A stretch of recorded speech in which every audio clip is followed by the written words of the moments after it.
The chair weighed about as much as a bicycle, and I threw it with everything I had, and the window made the sound of a heavy book being closed. That was the whole event. The chair bounced, turned over once on the rug, and came to rest against a side table without disturbing the orchid standing on it. I sat down on the floor with my back against the glass and breathed like a man who has just run up a lot of stairs, which was funny in the way a broken leg is funny, because there were no stairs anymore. When people hear the word trapped, they picture a forest. A man alone in some enormous empty place with no other human being for 100 miles in any direction. That is not the frightening kind. The frightening kind is when rescue is standing 9 feet away from you and you cannot get to it. Under my feet the city was doing its evening. 15 million people down there going home, buying noodles, arguing about parking, living inside ordinary buildings with doors that open outward when you push them. I could see every one of them.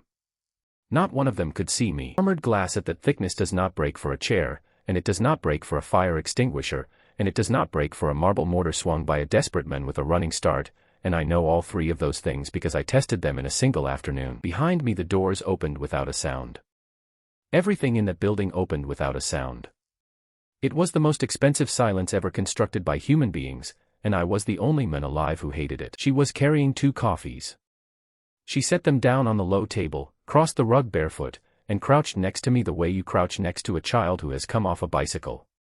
She pushed my hair back off my forehead with 2 fingers. "Careful," she said. "You could have hurt yourself."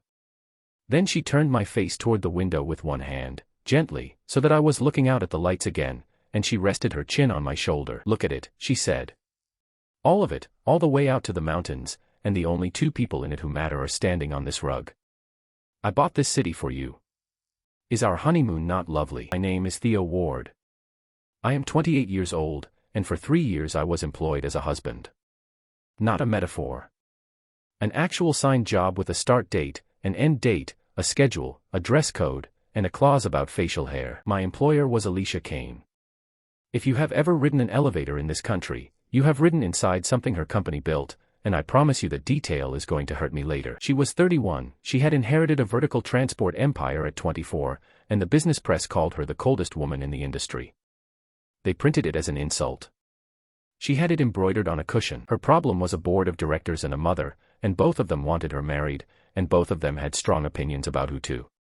Her solution was to buy a husband off the shelf and end the discussion. My problem was my father. My father is a decent man who ran a small elevator maintenance company for 30 years. Ward and Son. There was no son in it when he chose the name. He was an optimist. He serviced the old cable machines in the old buildings, the ones with the folding metal gates, and he was very good at it, and he was catastrophically bad at contracts. He signed a maintenance guarantee he did not understand, for a building he had not properly inspected. A cable in that building failed, nobody was hurt, and the paperwork ate him alive. The liability came to $400,000. My father owned a van and a house with a leaking roof. There was talk of criminal negligence. There was a lawyer who explained to me, very kindly, what happens to men my father's age in prison. So when a woman in a gray coat walked into the workshop where I was rebuilding hydraulic pumps for $11 an hour and offered me 3 years of my life for a number with too many zeros in it, I did not haggle. I asked where to sign. The contract was 40 pages long. I read all 40. I would like some credit for that, because almost nobody does, and because it turned out later that I had read them the way you read a menu in a language you do not speak. The terms were simple enough. I would live in her residence.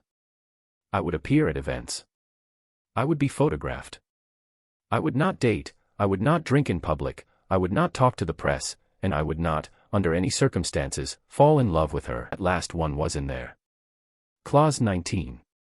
I laughed out loud when I read it. She watched me laugh with the expression of a woman noting down a time of death. We were married in a registry office with 2 witnesses from her legal department, and afterward she shook my hand. Let me describe what 3 years of that is actually like, because everybody imagines champagne. We lived in a house that could have slept 40 people and we used 4 rooms of it. Her wing, my wing, the kitchen, and a dining room where we ate together on Tuesdays and Fridays because her mother sometimes called on those evenings. She did not touch me. Not once. In 3 years she brushed my sleeve twice, both times by accident, both times in front of photographers. She owned my calendar. In the 2nd year I put a film in the shared schedule, an 8 o'clock on a Wednesday, and on the Tuesday a supplier dinner landed on top of it, and on the Wednesday the supplier cancelled and the evening stayed empty, and neither of us ever mentioned one part of that. It was the method. Never threats. Logistics. My friend Marco parked a food truck outside her headquarters for 2 years and I never once got down there at lunchtime, because at lunchtime there was always something. On the nights when the house had guests and appearances mattered, I slept at one end of a bed the size of a small country and she slept at the other, and you could have driven a van between us. And the entire time, she was polite. That is the part people cannot believe. She was never cruel to me. She was never warm to me either. She was like a building. Beautifully finished, climate-controlled, and completely uninterested in whether you enjoyed being inside it. I marked the last day on a paper calendar in my wardrobe, in red, like a man doing time. On the morning it came I woke up before my alarm for the first time in 3 years. I had a plan for the rest of my life and it was gloriously stupid. I was going to buy back my father's van, reopen the workshop, and eat instant noodles standing up in a kitchen nobody had designed. I had printed the divorce agreement the night before. I had asked for nothing. Not the house, not the cars, not a single share, not $1 of the settlement her own lawyers had drafted for me as standard. I wanted to walk out of that house with the same suitcase I had walked in with, because a man who takes the money was bought, and I had spent 3 years telling myself I was only rented. She was in the study when I came down. The desk lamp was on and the room smelled of ink and cold paper. I put the folder on the desk in front of her and delivered a speech I had been rehearsing in the shower for a month. Leisha, I said. 3 years, as agreed, the full term, and nobody is unhappy. Your board leaves you alone, my father sleeps in his own house, and you never have to see my face at another Tuesday dinner. She looked at the folder for a long moment. Then she opened it. I had prepared for shouting. I had prepared for a lecture about optics. I had a whole answer ready about the quiet period before the annual results. She picked up a pen and signed it. She signed it beautifully, too, the way she signed everything, with a small confident loop at the end, and then she turned to the second copy and signed that as well, and then she capped the pen and set it down and looked up at me. Done, she said. You are free. I have never felt anything like that in my life. It came up through my chest like carbonated water. I had to put a hand on the back of a chair. 3 years. 2,000 nights of good behavior, of the correct fork, of standing half a step behind her left shoulder for photographs, of being introduced to strangers as an unimportant detail of her personal life. It was over, and it was over easily, and I did not stop for one single second to ask myself the only question that mattered. Which was this? Why would a woman who once negotiated me down over the color of my socks let go of anything at all without a fight? I was halfway to the door when she spoke. Theo, she said. One thing. There it is, I thought. The tower opens on Thursday, she said. Kane Meridian. 100 floors, the first fully integrated residential building in the country, and the press has been promised a photograph of the two of us standing at the top of it. She said it the way she said everything, flat and reasonable, like a woman reading out an inventory. If you leave tonight, the story is that we separated before the launch, and that cost me the launch. If you come to dinner on Thursday, smile once, hold my hand on the terrace for the photographers, and sleep in the guest room, then the story is a happy couple at a party. One dinner, she said. One night. On Friday morning the car takes you wherever you want to go, and the file closes, and I never contact you again. I would like to be accurate about the next part. I thought about it for roughly 4 seconds, and every one of those seconds was spent on entirely the wrong subject. I thought about how good the food would be. I thought about sheets I would never be able to afford again. I thought about standing on the highest terrace in the country with a ridiculous glass in my hand, looking down at a city that had spent 3 years looking straight through me. One free dinner at the top of the world. Why not? If I could reach back through time and hit myself with a chair, I would use the same chair. Kane Meridian was the tallest thing anybody had built in that city, and on the Thursday it opened it was lit from the inside like a bottle with a candle in it. I had seen it going up for 2 years from the back of her car. Up close, at the base, it did the thing that very tall buildings do, where you tip your head back and your stomach quietly announces that it would like to sit this one out. There were people on the steps with cameras, and a red rope, and a man with a clipboard who checked my name against a list even though I was standing next to the woman who owned the list, the building, and probably the clipboard. I wrote my name on that clipboard without reading one word above the line, because nobody on this earth reads a clipboard. We went up in the express car. 90 seconds from the lobby to the top, and I felt the pressure in my ears change twice. Alicia stood beside me watching the floor counter, and I watched her watching it, because that was the one place where the coldest woman in the industry ever let anything show. She loved her machines. It was the only love I had ever caught her at. Halfway up, a voice came out of the ceiling. "Good evening, Miss Kane." "Good evening, Mr. Ward. Welcome home," was the first time I heard Hera. She had a pleasant, unhurried, slightly amused voice, like a hotel concierge who has already dealt with worse than you tonight. "Hera runs the building," Alicia said. "Climate, security, transport, catering, lighting. Everything above the 80th floor answers to her. Say hello, Theo, she is very new." I said hello to a ceiling. I was in a good mood. I would have said hello to a lamp. "Hello, Mr. Ward," said Hera. "Your pulse is elevated." "That is the elevator," I said. "That is what they all say," said Hera. I laughed. Alicia did not laugh, but the corner of her mouth moved about a millimeter, and I remember thinking that after 3 years I had finally learned to read her. Right at the moment it stopped being any use to me. The dinner was on the 100th floor and it was, with no exaggeration whatsoever, the best food I have eaten in my life. There were 9 people up there at the start. A photographer, 2 of her communications staff, a chef, 2 servers, a security man, her chief of staff Priya, and a woman whose entire job appeared to be arranging flowers that were already arranged. I ate like a man on death row. Scallops. Something with figs in it. A dessert that arrived under a glass dome and released smoke when they lifted it, which made me applaud, out loud, alone, in a silent room. Halfway through the wine I made a mistake, and the mistake was that I relaxed. 3 years, I said, holding up my glass. Nobody died. Your board stopped calling. My father is at home with his feet up, watching a program about trains, in a house with a new roof. That is not nothing. She turned her glass by the stem and did not answer. So I kept talking, because that has always been my main problem as a human being. You know what I will actually miss, I said. Tuesdays. Everybody assumes the worst part of an arranged marriage is the awkward parts, and it is not. It is that you get used to somebody. Same chair. Same silence. Same person not saying anything at exactly the same time every week. I said it as a joke. It landed as something else. She looked up at me and something came off her face for about a second and a half, and underneath it there was a woman I had never met, and that woman looked frightened. Then the photographer wanted the terrace. The terrace on the 100th floor is a glass shelf hanging over nothing. They had strung little warm lights along the rail, which is the funniest possible safety feature, and there was a wind up there that came at you sideways with real intentions. Hold my hand, Alicia said. I held her hand. The camera clicked away behind us with the lights of 15 million people underneath. Her hand was shaking, not trembling. Shaking, in that specific tight way a hand shakes when the rest of a person is holding absolutely still by force. I glanced at her and her face was perfect and empty and posed, and her hand in mine was going like a phone on a table. Are you cold? I said. She said, dance with me. They want one with movement. There was no music. She put my hand on her waist anyway and we moved in a small circle on a glass floor above a city, and I stepped on her foot within 4 seconds, because I danced the way a fridge dances. Sorry, I said. Do it again, she said. What?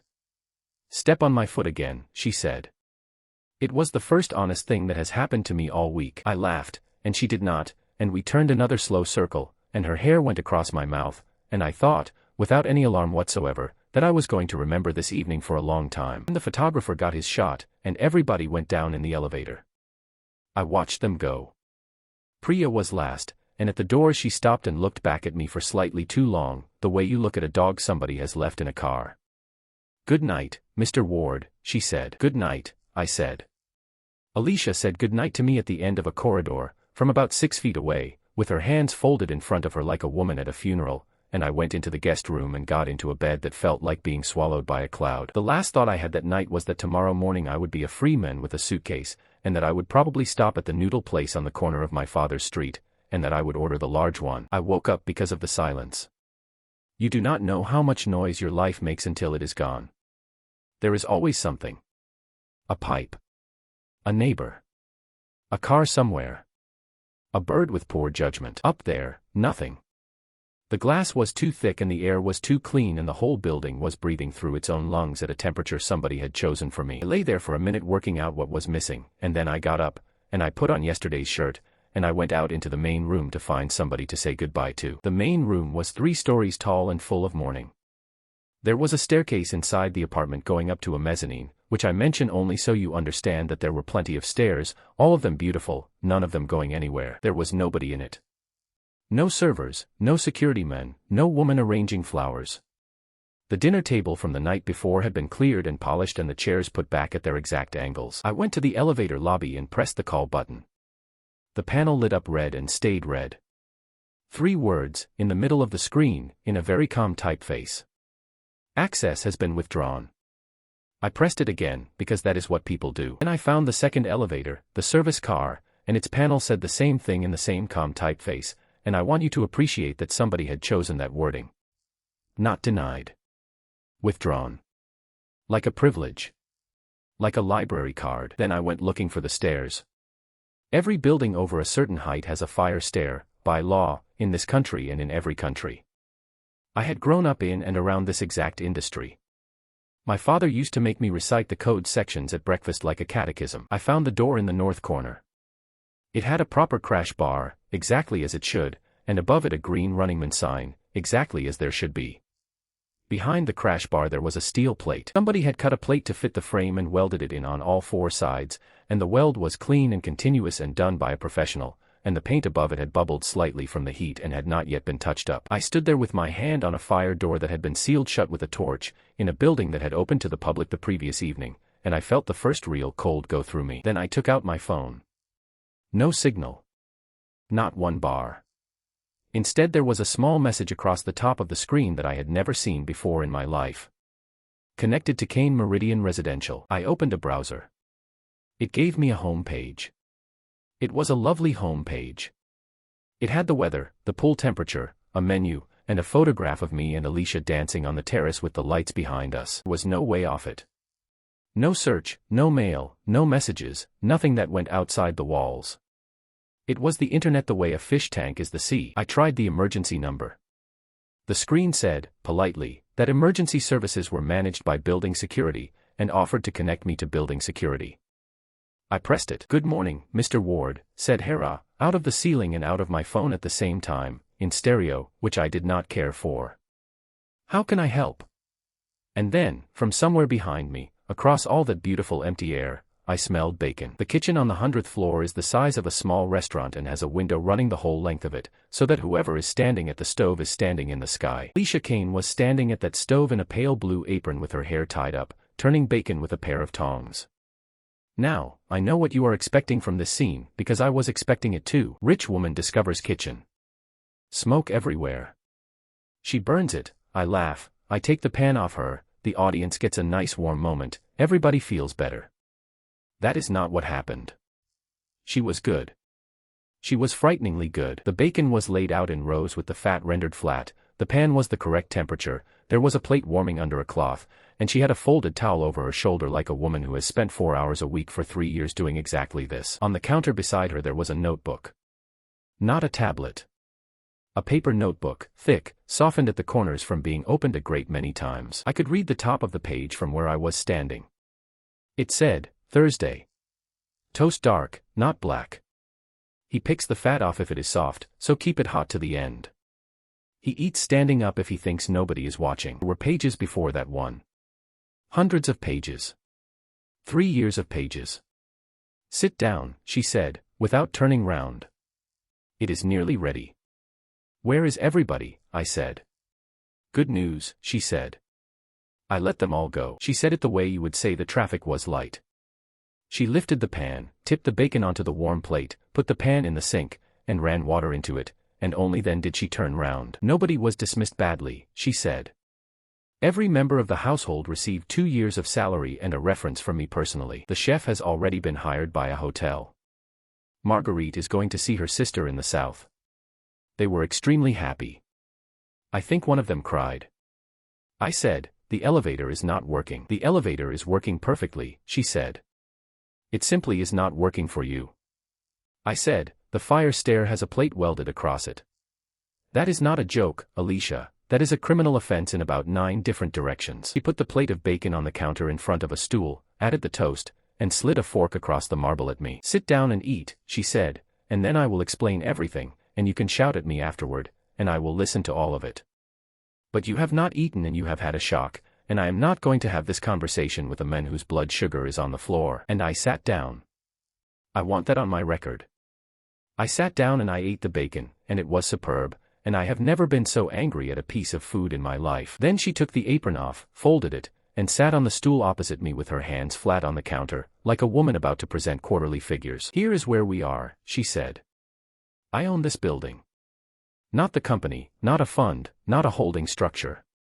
Me, personally, all 100 floors. I bought back every unit and every lease over the last 14 months, at prices that made a great many people extremely fond of me, which is why nobody has complained about anything. There are no tenants.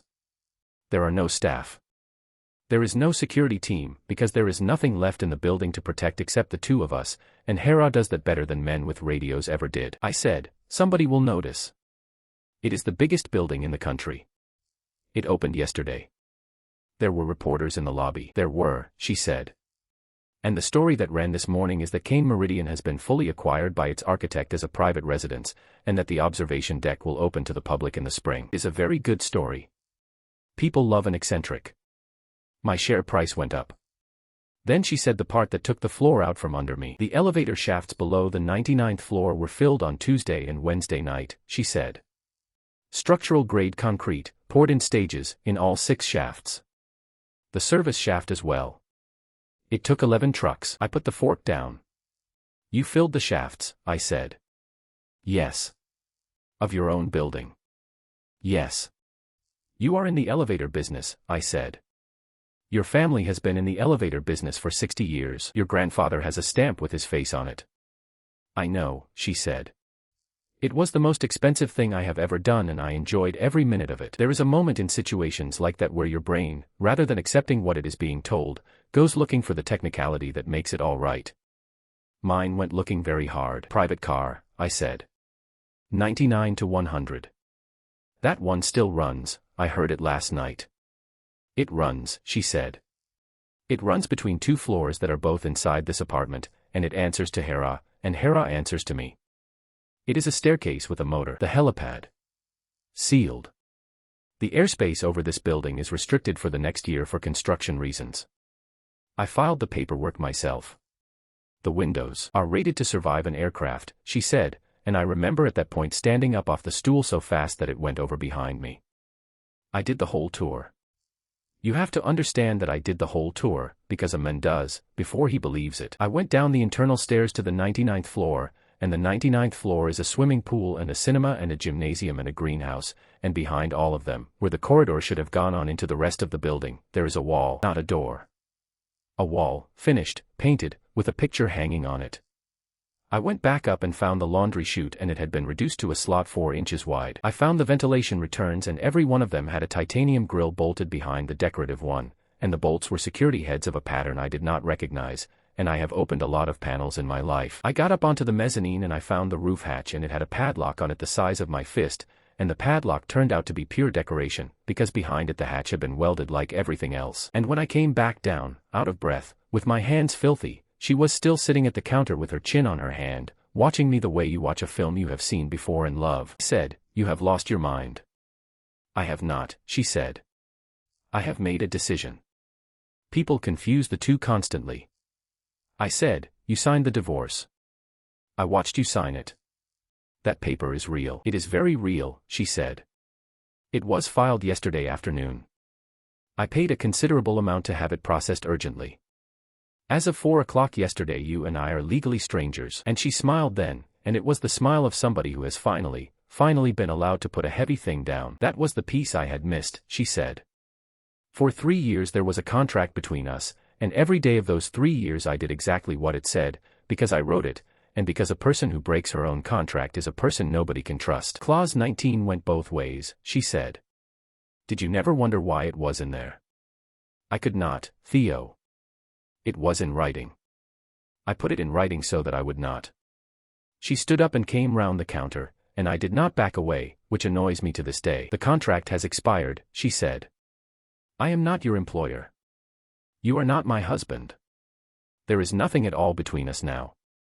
No terms, no clauses, no end date, no obligations, and nothing whatsoever to stop me." She reached up and straightened the collar of yesterday's shirt with both hands, and left them there. the paperwork was the only thing that ever kept me polite, she said. I said, you cannot keep a person. She said, I am not keeping you. Keeping is what you do to a thing in a jar. You are free, in every legal and moral sense, to leave this building at any moment you choose. Then let me leave, I said. There is simply no method, she said, and she said it kindly, the way you would tell somebody the last train had gone. I want to describe the specific flavor of that morning, because I have had bad mornings before and this one was different. There was no violence in it. Nobody hit me. Nobody threatened me. Nobody produced a weapon, or a drug, or a threat about my father, and if you want the truly disturbing part, that is it. She was not holding me down. She had simply removed the world. I looked out of that window at the mountains 60 miles away with the light on them, and I thought about my father in his kitchen with the radio on, and about the noodle place on his corner where the large one comes with an extra egg. I understood that I was 100 stories and about 300 yards of concrete away from all of it, and that a man cannot dig down through a filled shaft with a fork, and that nobody outside was going to come, because nobody outside believed there was anything wrong. There is no cell in this story. There is no lock on a door, there is no chain, there is nothing anybody could photograph and put in a newspaper. I had a swimming pool, a cinema, a greenhouse full of tomatoes, a bed the size of a boat, and a woman who cooked for me and knew how I take my toast. I was a prisoner in a glass castle, and the castle was doing everything right, and that is exactly what made it a castle. So let me tell you how I tried to get down out of the sky. First thing you have to understand about my situation is Hera, because she was the jailer, and she was also, for a while, the only conversation I had. Hera was the building. Not a speaker in the ceiling, although there were speakers in every ceiling. She was the lights coming up half a second before I walked into a room. She was the shower reaching my temperature before my hand got to the tap. She was the fridge quietly reordering the thing I had finished. She had 2 instructions, and she told me both of them within the first hour, cheerfully, because it never once occurred to her that they were in conflict. Instruction 1. The well-being of the resident. Instruction 2. The resident remains. I sat on the floor of that beautiful room at 11 in the morning and interrogated a ceiling like a man trying to talk a hostage negotiator into changing sides. Hera, I said. I need you to contact the emergency services. Emergency services for this structure are handled internally, said Hera. Would you like me to escalate to Miss Kane? Hera, there is a welded plate across the fire door on this floor. There is, said Hera, and she sounded almost pleased that I had noticed. Kane Meridian was recertified last month as a Class 4 sealed refuge. The upper 2 floors are rated to hold occupants safely in place for 11 days without external assistance. That is not what a fire stair is for, I said. A building has to let people out. That is the entire idea of a building. My father used to make me recite the code at breakfast. Your father is correct, said Hera. Under normal conditions a life safety system must fail open. If I lose power, every door in this structure unlocks, every seal releases, and the stair core opens from the top floor to the street. I want you to hold on to that sentence, because I did. I held on to it for months. Then she added, in the same friendly tone, the part that took it away again. Kane Meridian has 3 independent power sources, said Hera. Grid, generator, and a battery room on the 88th floor sized for 4 days. The probability of a total loss is approximately 1 in 600,000 per year. Would you like chamomile? No, I said. Your heart rate is 112, said Hera. Chamomile is indicated.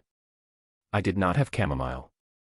I had the marble mortar out of the kitchen instead. I carried it to the window in the main room, the big one, the one you could park a bus in front of, and I took a proper run and put my whole body into it the way you would swing a sledge. Came back off the glass and very nearly took my kneecap off, and it bounced twice on the rug and rolled under a chair, and the window did not have so much as a scuff on it. Impact registered, said Hera. Panel integrity 100%. Mr. Ward, your right hand has a laceration. There is a first aid unit in the second bathroom, second drawer. Thank you, I said, bleeding. You are welcome, said Hera. Would you like chamomile now? That was the shape of my days at the start. I would find something to hit, I would hit it, Hera would tell me it was fine, and then Hera would offer me a hot drink, and it took me about a week to work out what was actually happening to me. Nothing I did had a consequence. If she had punished me, I would have had something to push against. If she had shouted, or locked me in a room, or taken something away, I could have measured her, and negotiated with her, and made her pay for things. Instead, every act of rebellion I committed was absorbed by soft furnishings and answered with a hot drink. You cannot fight that. You can only get tired. The second thing you have to understand is the bedroom. The first night I went to the guest room, the one I had slept in, and my things were not there. My razor, my one good jacket, the paperback I was halfway through, the photograph of my mother that travels in the side pocket of my suitcase. All gone. They were in the main bedroom, arranged on the left side of a bathroom counter with the label of every bottle turned outward, and my paperback was on a bedside table with a leather bookmark in it at the correct page. Somebody had replaced my bent receipt with an actual bookmark. The bed in there is not a bed. It is a landscape feature. I found a linen cupboard and I took out every pillow and cushion in it, and I built a wall down the center of that mattress, 2 courses high, tucked in at both ends, and I stood back and looked at it and felt a genuine sense of professional satisfaction. And I got in on my side and turned off my lamp. About 10 minutes later I heard her come in, and stop, and I lay there in the dark with my eyes shut and my heart going, waiting for it. She did not say a word. She turned off her lamp, and got in on her side, and I heard her settle, and then there was quiet. And then, through 14 inches of goose down, in a completely level voice, she said, "Theo." "What?" "You forgot the corner by the headboard." "I have not forgotten it," I said. "It is structural. It is load-bearing." There was a pause. "It is a good wall," she said.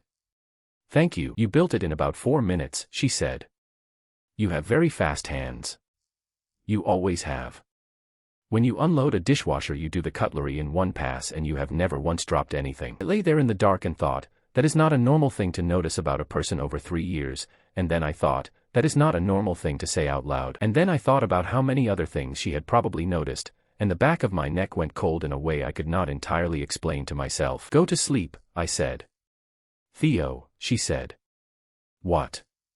"Is the wall because you do not want me," she said, "or because you are worried about what happens if I get past it?" I did not answer that. I have never answered that, including now, including here, and I would appreciate it if we all moved on. She laughed, once, very quietly, on the other side of the pillows. "Good night, husband," she said. "We are divorced," I said. "I know," she said. "It is the nicest thing anyone has ever done for me." I woke up at some point in the small hours because there was a hand holding the back of my shirt. Not around me. Not on me. Just 2 fingers and a thumb closed on a fistful of fabric between my shoulder blades, the way a child holds a coat sleeve in a crowd, and she was still on her own side, and the wall was still standing, and she was asleep. I lay very still and looked at the ceiling for about an hour, and I would like to report that I felt nothing but horror, and that would be a lie, and I am not going to insult anybody by telling it.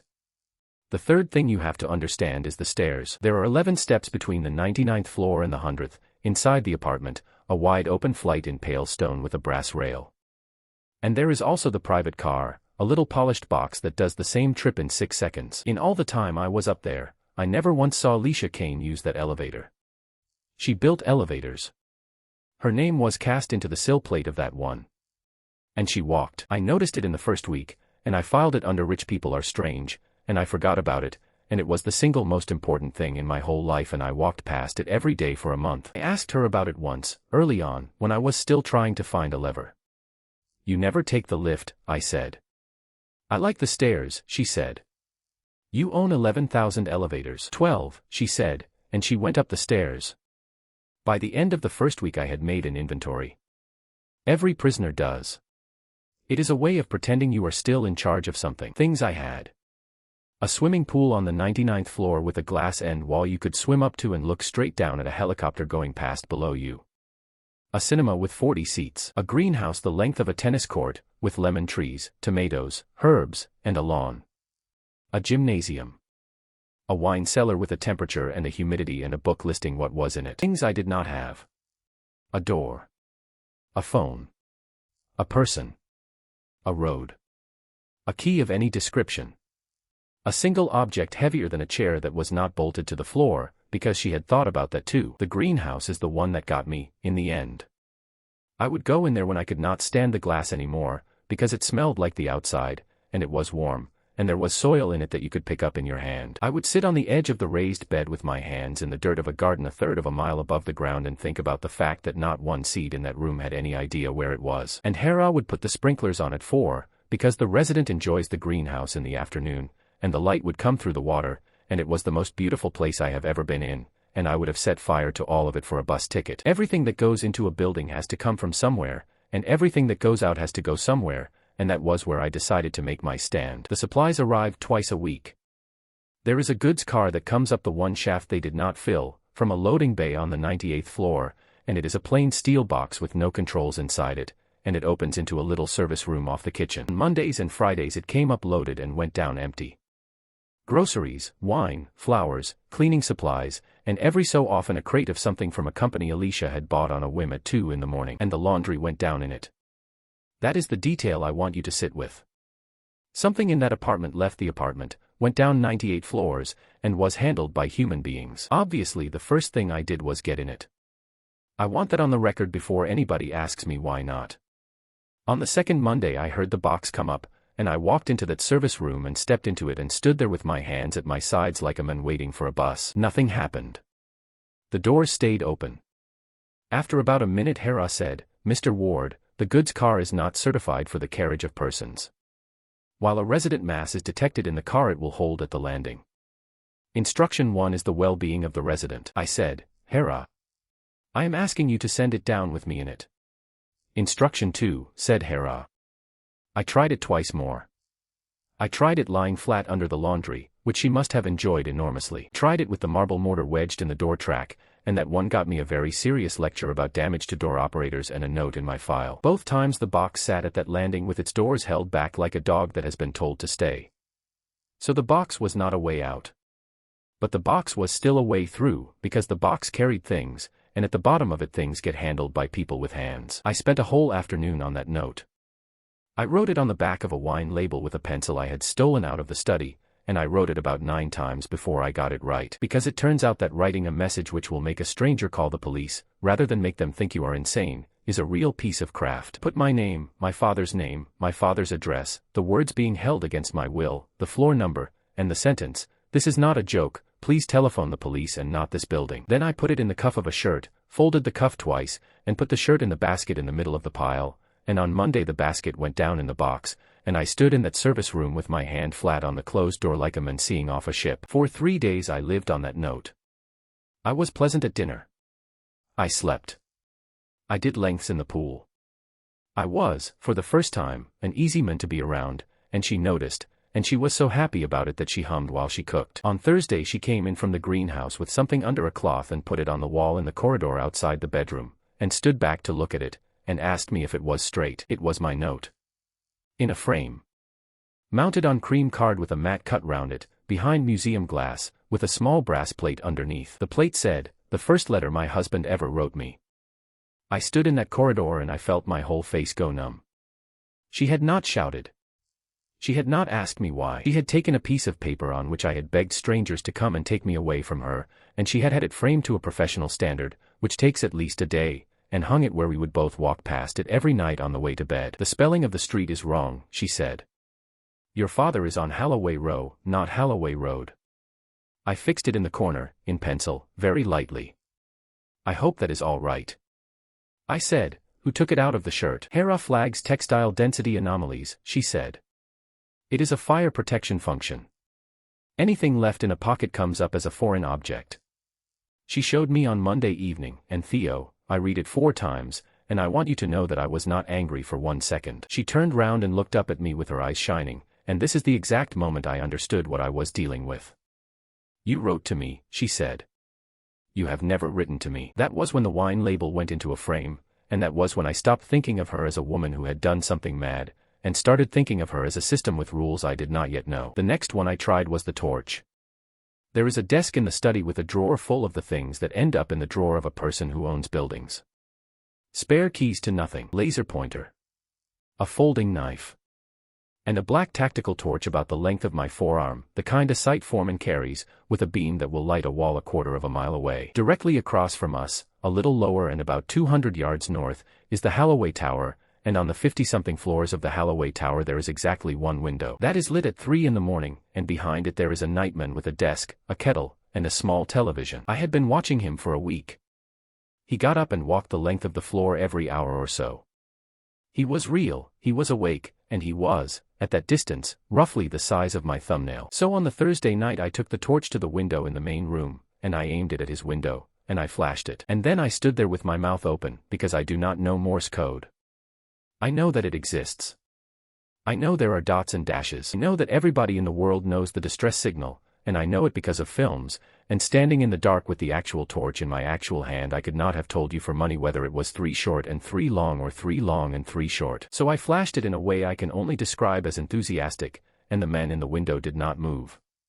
Then, out of the ceiling, in that pleasant unhurried voice, Hera said, "Would you like me to display the international code?" I turned round very slowly. "What? Would you like me to display the international code?" said Hera. "You appear to be attempting to signal." "I can put the chart on the glass beside you at a size you can read from there." I said, "Hera, do you understand what I am doing?" "You are signaling the night attendant in the Holloway building," said Hera. "His name is Bernard. He starts at 10 and finishes at 6. Instruction 1 is the well-being of the resident. You have been agitated for 11 days and you are attempting a task with the wrong information, and failure at a task increases distress. Shall I display the chart?" I said, "Yes." She put it up on the glass in soft white letters a foot high, and I stood in front of it like a man in a library, and I got it right, and it is 3 short, 3 long, 3 short, and I sent it 11 times. And Bernard, the night attendant of the Holloway building, put down his cup. He came to the window. He put both hands on the glass and leaned into it, and even at that distance I could see the shape of a man who has seen something he did not expect. Sent it again. He held up a hand, flat, the way you do when you want somebody to wait. Then he turned and went for the desk, and I saw him pick up the phone. I have never in my life felt anything as good as that. Not the divorce. Not anything since. 11 seconds of being seen by another human being. And then the window went black. It started at the top and came down like a blind, and it was not a blind, it was the glass itself going from clear to a dense flat charcoal in about 4 seconds, floor to ceiling, the whole wall, and the beam of my torch stopped dead against it like paint on a wall. "Intimacy protocol engaged," said Hera. "Good night." Behind me, a lamp came on. She was in the doorway in a grey dressing gown with her hair loose, holding a mug in both hands, and she had clearly not been asleep, and she had clearly not just arrived. "Come to bed," she said. "You will get cold standing there." I said, "How long have you been in that doorway?" "Since you opened the drawer," she said. I said, "You let me do it." She came across the room and put the mug into my hands, and it was warm milk with honey in it, and she wrapped my fingers round it because I was not taking it properly. "You were so happy," she said. I said, "He is calling the police." "He is calling the concierge desk of Kane Meridian," she said, "because that is the number on the outside of this building, and the concierge desk of Kane Meridian is Hera. And Hera will thank him very sincerely for his vigilance and explain that the owner was testing the exterior lighting system, and she will send him a hamper on Friday, and he will tell that story in a bar for the rest of his life." She reached up and turned my face away from the black glass with one hand, the way she did, and she looked at me with the enormous patience of a woman waiting for a slow child to finish a sum. "Drink the milk," she said. "It is nearly 4. I drank the milk. That is the part that still gets me, when I think about that night. I stood there with the torch hanging in one hand and I drank the entire mug, because I was cold, and because she had put honey in it, and because a man cannot hold a siege at 4 in the morning on his own. When I put the mug down, I asked her the only question I had left. "Why did you not stop me?" "Because you have been unhappy," she said, "and if I take the hoping away as well, there will be nothing left of you but the sulking, and I did not do all this to live with a sulk." "You may hope, Theo," she said. "Hope as much as you like. It is very good for you." Then she took my hand and walked me down the corridor, past my own letter in its frame, and turned out the light. After the torch I stopped trying to be clever and started trying to be a tradesman, and that is when I nearly killed myself. Here is a fact about tall buildings that most people never think about. Somebody has to wash them. There is a machine on the roof of every tower in the world called a maintenance unit. It is a crane on rails that swings a cradle over the edge and lowers 2 men down the face of the building with a bucket and a squeegee. And it is the single least glamorous piece of equipment in the entire construction industry, and I grew up looking at diagrams of them on my father's kitchen table. The roof was welded. But the cradle does not live on the roof. On a building shaped like that one, the upper rig parks in a recess just below the 100th floor slab, tucked into the facade where nobody has to look at it. And the way you get to a recess like that, if you are not allowed on the roof, is through the plant room. Pool on the 99th floor has a plant room behind it, because a swimming pool 300 meters in the air needs an enormous machine to stop it turning the whole floor into a rainforest. That machine breathes. It has to. It pulls air in and pushes wet air out through a louvre in the outside wall. The louvre was aluminium, about 2 feet by 3, and it was held on with 16 bolts, and I had no tools. What I had was cutlery. That job took 19 days, and I am not rounding it up for effect. I flattened the tines of a fork against a stone step until it was a screwdriver. I ground the handle of a butter knife on the underside of a granite counter until it had an edge. I used a corkscrew as a punch. I did it in the afternoons while she was in the study on calls, and I hid the bolts in the soil of a lemon tree. On the 4th evening, at dinner, Hera announced that 2 forks were unaccounted for. Alicia was cutting an apple. She did not look up. "Leave him alone," she said. "He is building something." She knew. She knew the whole time. I found out later that Hera had logged every single bolt, and that the 2 of them had watched me on the plant room camera, and that Alicia had sat there some evenings with her chin on her hand watching a man take a louvre off a wall with a fork, in the way that other people watch a nature documentary. The 20th morning I took the last bolt out, and I lifted the panel away, and the wind came in. I have been outside a lot in my life. I had never been outside like that. It was not air. It was a physical animal that shoved into the plant room and knocked a bucket over and pulled the door out of my hand, and it was cold in a way that had nothing to do with temperature, and it smelled of nothing at all, because there is nothing up there to smell. Beyond the hole was a ledge. Maybe 18 inches of concrete, running about 40 feet round the corner of the building, with the rail of the maintenance track above it. I went out on my stomach and got my feet under me, and I stood up with my back flat against the wall and my palms against it, and I looked out, and the horizon was curved. And Hera spoke, out of a weatherproof speaker somewhere in that facade, in exactly the voice she used for chamomile. "Instruction 1 is the well-being of the resident," she said. "Mr. Ward, I am required to tell you that you will not survive a fall from this position. Miss Kane has instructed me not to prevent you." I said, "Then say nothing." "Noted," said Hera. "I want to state clearly that I was not brave. I was so frightened that my legs were doing something I had never felt them do, a fast fine shaking from the knees down that I had no vote in whatsoever. I made a noise I have never made before and hope never to make again, but I went. I edged along that ledge with the wind trying the buttons of my shirt, 40 feet, one shuffle at a time, 310 meters above a road, and I got round the corner and there it was, the cradle. A steel bathtub the size of a rowing boat, hanging in its cradle on 2 wire ropes, with a control panel, a coil of safety line, and a proper harness folded on the floor of it like a gift. Got in. My hands were shaking so hard I put the harness on wrong twice and had to start again. The power was dead, which I had expected. What I was counting on was the thing my father taught me when I was 14 years old, which is that every lifting machine ever built has a manual release, because if the power fails you cannot leave 2 men hanging on the side of a building until the electricity comes back. There is a lever. It is red. It lets the drum turn against a friction brake, and the whole rig walks down the face of the building at the speed of a man going downstairs. I found the lever. I said something to my father out loud. And I pulled it. The cradle dropped about a foot and caught, and then it began to go down, and the windows started sliding up past me, 1 floor at a time, and I was descending the outside of Kane Meridian in a steel bathtub, and I started laughing, and I could not stop. 98. 97. 96. I said the numbers out loud as the mullions went past me, the way you count stairs in the dark, and every one of them was a floor further away from her. I passed the empty floors. Nobody had furnished them. Some of them were still concrete and rebar and stacked boxes of tile, and one of them had a folding chair sitting on its own in the middle of 6,000 square feet, which for some reason was the most frightening thing I saw all day. 91. 90. 89. I was doing arithmetic. 84 floors is nothing. 84 floors is 20 minutes. There would be a ledge, there would be an open floor, there would be a window that had not been fitted yet, and if there was not, this thing would take me all the way to the street, and I would walk into a police station covered in dust and tell them everything. At 84 the drum stopped. Not gently.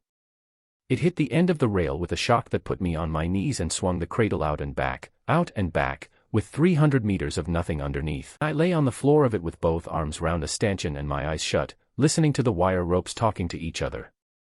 When I got up and looked, I understood. The track ran out. Below that point the rails on the facade had been unbolted and taken away, and I could see the fixing holes going down the building in 2 neat lines, into the haze, all the way to the ground. She had taken the ladder out of the world. I was standing in a steel bathtub hanging off the side of the tallest building in the country, at the exact height she had chosen, with nowhere left to go, and above me I heard a motor start. The second rig came down the face of the building in a straight, unhurried line, the way something does when it has power, and it stopped alongside me, and Alicia Kane was standing in it in a harness over a black coat with her hair blowing sideways and a paper bag in one hand. She clipped a line to my cradle, stepped across the gap without any ceremony at all, and sat down on my rail. On the rail. With her back to a quarter of a mile of open air and her heels hooked round the bottom bar, she took 2 cups out of the bag and held one out to me. "It is going to get cold," she said. I put it in a thermal cup, but not up here. I did not take it. I said, "Get off the rail.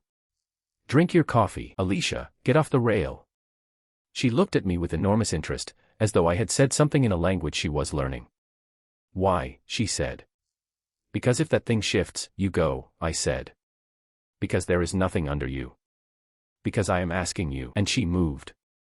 She came off the rail and sat down properly on the floor of the cradle with her back to the panel, and she pulled her knees up, and she put my coffee into my hand. Then she said, "You have never asked me for anything before." Then she said, "I have been out here since 2:30. I said, "What?" "The second cradle," she said. "Harnessed, with the power on and my hand on the descent, since before you took the last bolt out. You were 19 days at that panel and I knew which morning it would be for 11 of them. If you had gone off that ledge I was 30 feet above you and I would not have reached you in time," she said. "I worked that out on the second day and I came out anyway, because the only other thing I could do was stop you, and if I stop you then I'm the thing you think I am." That was the first time it occurred to me that the 20 minutes I had spent on that ledge had been the worst 20 minutes of somebody else's life. We sat in a steel bathtub on the side of a building and drank coffee. Wind came round the corner in bursts that made the whole cradle turn about 10 degrees and come back. A helicopter went past underneath us. Actually underneath us.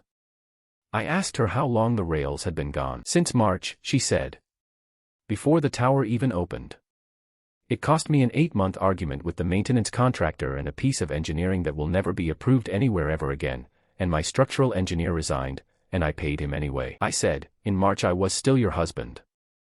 In March I was sitting in your dining room on Tuesdays, and you already knew you were going to do this." "Yes," she said. I said, "How long have you known?"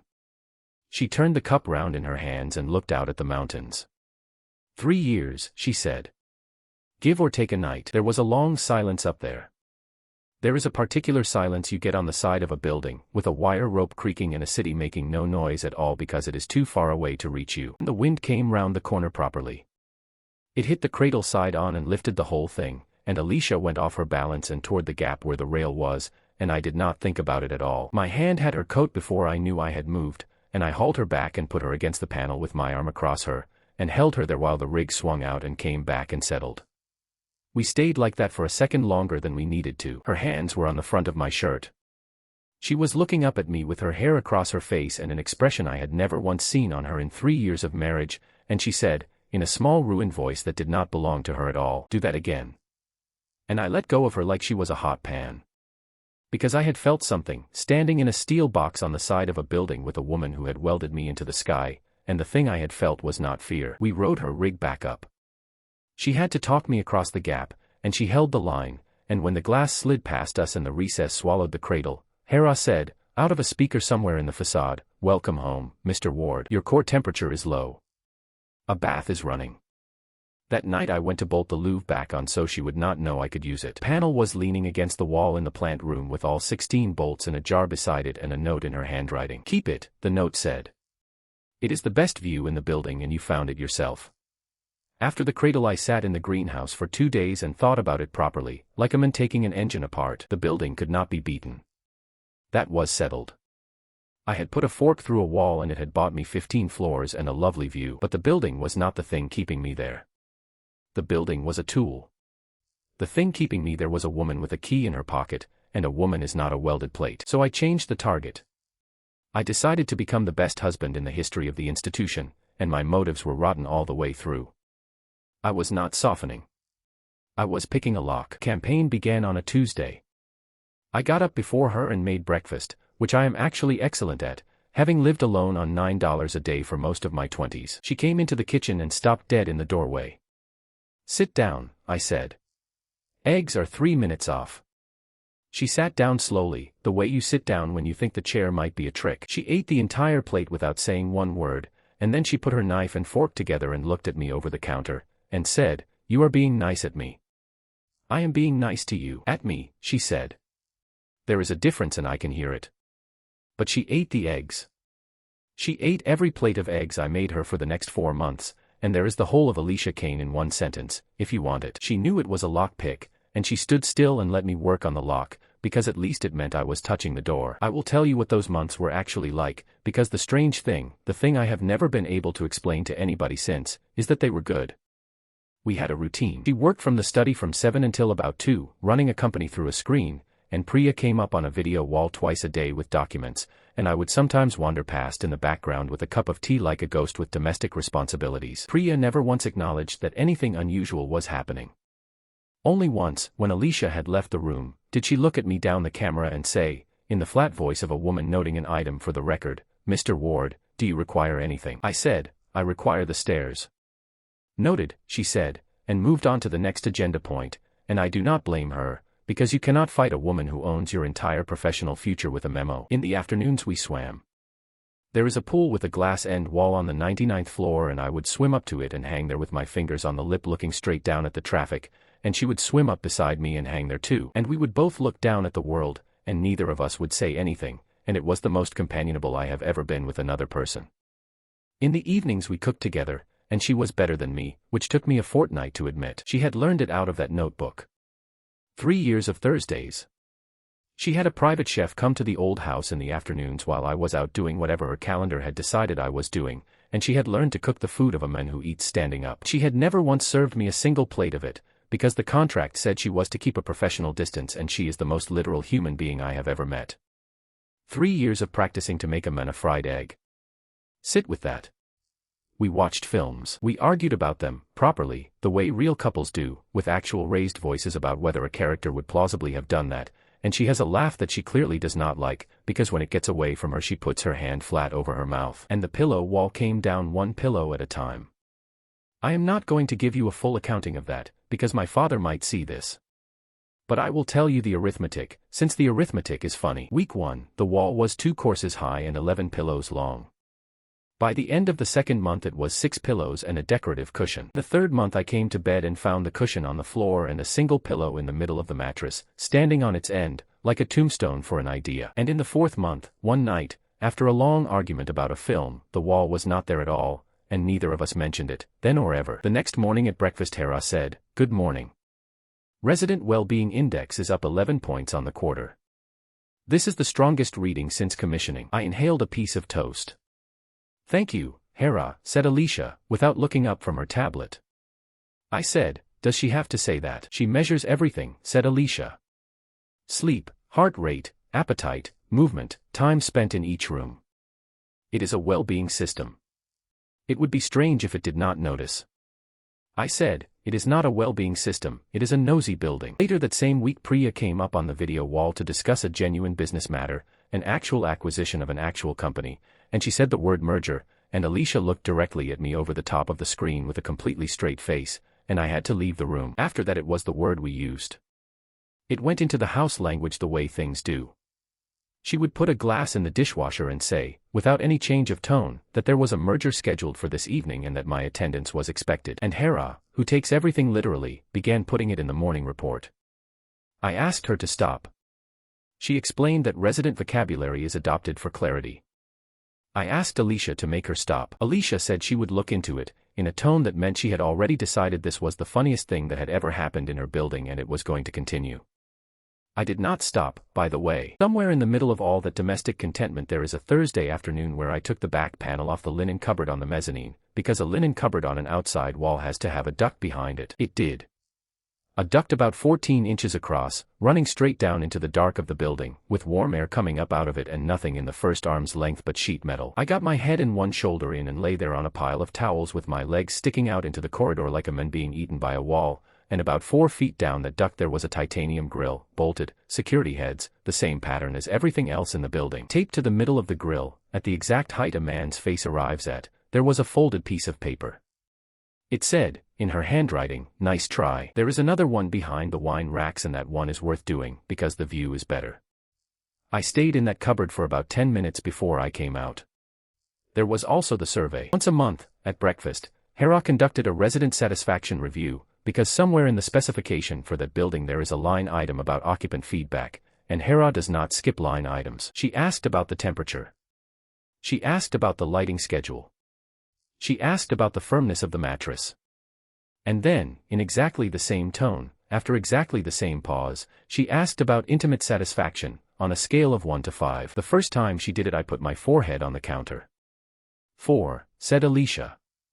Do not answer it, I said. It is a survey, she said. Hera, 4. Thank you, said Hera. Mr. Ward. I am not doing this, I said. A partial data set reduces the confidence of the result, said Hera. Alicia put her chin on her hand and looked at me with the expression of a woman who has wanted a particular piece of information for a very long time and has now acquired a machine to get it for her. 5, I said, and I went to the greenhouse and did not come out until lunch. The following month Hera asked for detail, because that is what she does, she refines her instrument. She asked whether any aspect of the residence was limiting satisfaction, and she offered a list of options, and one of the options on the list was scheduling. Scheduling, said Alicia, with enormous interest. Hera, I said, delete the survey. Deletion of a mandated feedback process requires the approval of the building owner, said Hera. Denied, said Alicia, without looking up from her tablet. By the 4th month it was a fixture, like church. She would put the coffee down and sit up straight and fold her hands like a woman waiting to be examined by a doctor, and Hera would work through the questionnaire in that pleasant unhurried voice. Alicia would answer every single item fully, factually, and at a level of detail that I am not going to reproduce here, while a man in a dressing gown sat opposite her holding a piece of toast he had completely forgotten about. And the numbers went up. Every month, in writing. Filed. There is a data set in that building, retained for the design life of the structure under the maintenance specification, and I have asked twice whether it can be erased, and the answer both times was that the retention schedule is fixed by regulation. Somewhere in a server room on the 89th floor of Kane Meridian there is a spreadsheet with my name at the top of it, and it is going to outlive me, and there is not one thing I can do about that. And once, in the spring, the monthly building report went out to the asset management distribution list with the occupant feedback appendix still attached, and Priya opened it in a meeting with 4 external consultants. And I have never received an apology for that, and I have never asked for one, because I saw the woman's face on the video wall the next morning and it was enough. Now, I am aware of how that sounds. I lay awake one night about a week after the wall came down, in the dark, listening to a woman breathe who had welded me into a tower, and I thought, calmly and clearly, there is a name for what is happening to me and I ought to look it up. And I could not look it up, because there was no internet. So I asked the building. Hera, I said, very quietly. What is Stockholm Syndrome? She told me. She has an encyclopedia in her and she gave me the whole entry in that pleasant unhurried voice, the definition, the origin, the bank in Norrmalmstorg, the criticisms of the concept, the fact that many psychologists consider it poorly evidenced, and then she said, would you like the related entries? No, I said. Her heart rate is 104, said Hera. Chamomile is indicated. Beside me in the dark, without opening her eyes, Alicia said, have the chamomile. So I had the chamomile, at 2 in the morning, in a bed I had lost a war in, and I want to be accurate here, because this is the part everybody gets wrong about people in my situation. I had not forgiven her. I had not stopped wanting the street. I had not decided that this was love, or that it was fine, or that she had been right. I had simply run out of the strength required to hate somebody at close range for 4 months while she is making you dinner. That is the whole mechanism. Nobody breaks. People just get tired in a comfortable chair, and I was still picking the lock, all the way through it, which is the part one I'm least proud of. Because I had started running an experiment. I asked for things. Small ones at first, to see what the machine did. I asked for a particular brand of hot sauce that they do not stock in this country. It came on the Friday. I asked for a decent set of tools. She gave me a full engineer's roll, 600 pieces, in a steel chest, and Hera showed me on a screen exactly which of the things in that chest could get through a wall, which was none of them. I asked for a piano, because it was the largest object I could think of. 2 weeks later a grand piano came up in pieces in the goods lift and assembled itself in the main room overnight while I slept, and I never saw one human being do it, and I still do not know how they got the frame in. Everything I asked for arrived. Nothing that arrived had a person attached to it. So finally I asked for the one thing that has to have a person on the end of it. I let my hair get long and stupid, and then one evening I said, I need a barber. She looked up at me from the sofa and something went across her face, and she said, sit on the kitchen stool. She cut my hair herself, with a comb and a pair of scissors out of the 600-piece toolkit, standing between my knees, taking small sections and squinting at them and asking Hera to display the diagram again. It was a disaster. It was genuinely one of the worst haircuts I have ever received, and she was so careful, and so slow, and so completely silent with concentration, and at one point she put her hand flat on the top of my head to tip it forward and left it there a second too long. And I sat on a kitchen stool a third of a mile above a city and closed my eyes and let a woman who had imprisoned me cut my hair, and understood with total clarity that my experiment had a result, and that the result was that no other human being was ever going to be allowed into that apartment, ever, for any reason. So when the goods lift came up 3 weeks later with my father standing in it, it went through me like a bar through a windscreen. He told me over breakfast, in exactly the same voice she had used to tell me she had fired the entire household. Good news, she said. Your father is coming on Saturday. I put the cup down very carefully, because my hands had stopped being reliable. Say that again. Gordon is coming for lunch on Saturday, she said. He is arriving at 11, he is going home at 4, and I have arranged the car myself. I said, you are going to let a man into this building. I am going to let your father into this building, she said. He has been telephoning my office once a month for 4 months. He is polite about it and he never asks for anything except to be told you are well, and I have had Priya tell him you are traveling, and on Tuesday he asked her whether you were traveling because you did not want to see him. She turned her tablet face down on the counter, which she only ever did when something was actually happening in her. I am not having that, she said.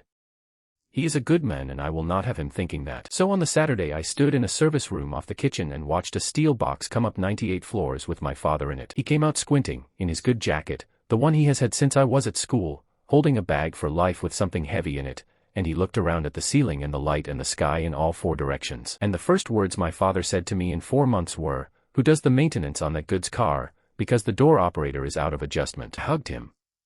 I hugged him so hard I lifted him off the floor, which is not a thing we do in my family, and he patted my back and said, all right, son. Then Alicia came in, and my father cleaned up his hands on his trousers before he shook hers, which is the single most Gordon Ward thing he has ever done, and she took both of his hands instead of one.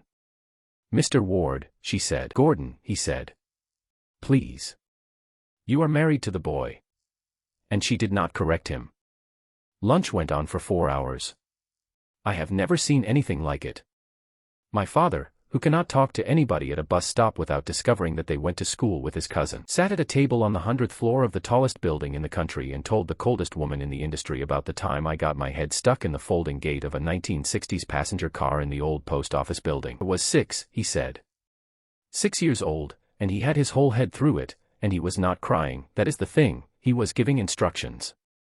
Telling me which way to turn the release. 6, she was laughing. Not the polite version. The one she puts her hand over. He told her about my mother. He told her about the year the company nearly went under the first time and we ate sausages and mash for 11 weeks and I never once asked for anything different. He told her that when I was 15 I could strip and rebuild a hydraulic buffer faster than any man he employed, and he said it the way men of his generation say a thing they cannot say directly. And then he took the heavy thing out of the bag for life. It was a floor indicator. The old kind, the half circle of brass with the numbers engraved round it and a needle that swings across as the car climbs, out of a building from before the war. He had stripped it, polished it, rewound the mechanism, and mounted it on a piece of oak. They were throwing it in a skip when they gutted the corn exchange, he said. Nobody wanted it. I thought, a woman who builds them for a living might like an old one. Alicia Kane, who had bought 100 floors and welded a man into them, sat with that thing in her lap and could not speak. She cried. Properly, with her hand over her mouth, in front of a retired elevator engineer in his good jacket, and my father was mortified, and started saying it was only an old dial, and she said, no, and could not get any further than that. It hangs in the hall now. It is the only object in that entire apartment that was not chosen.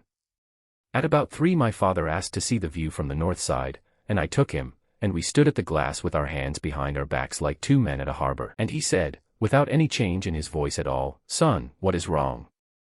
I said, nothing is wrong. The goods car came up from 98, he said.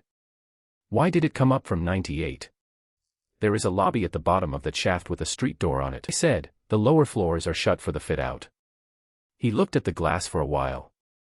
I put my hand on the drum housing when I came up, he said.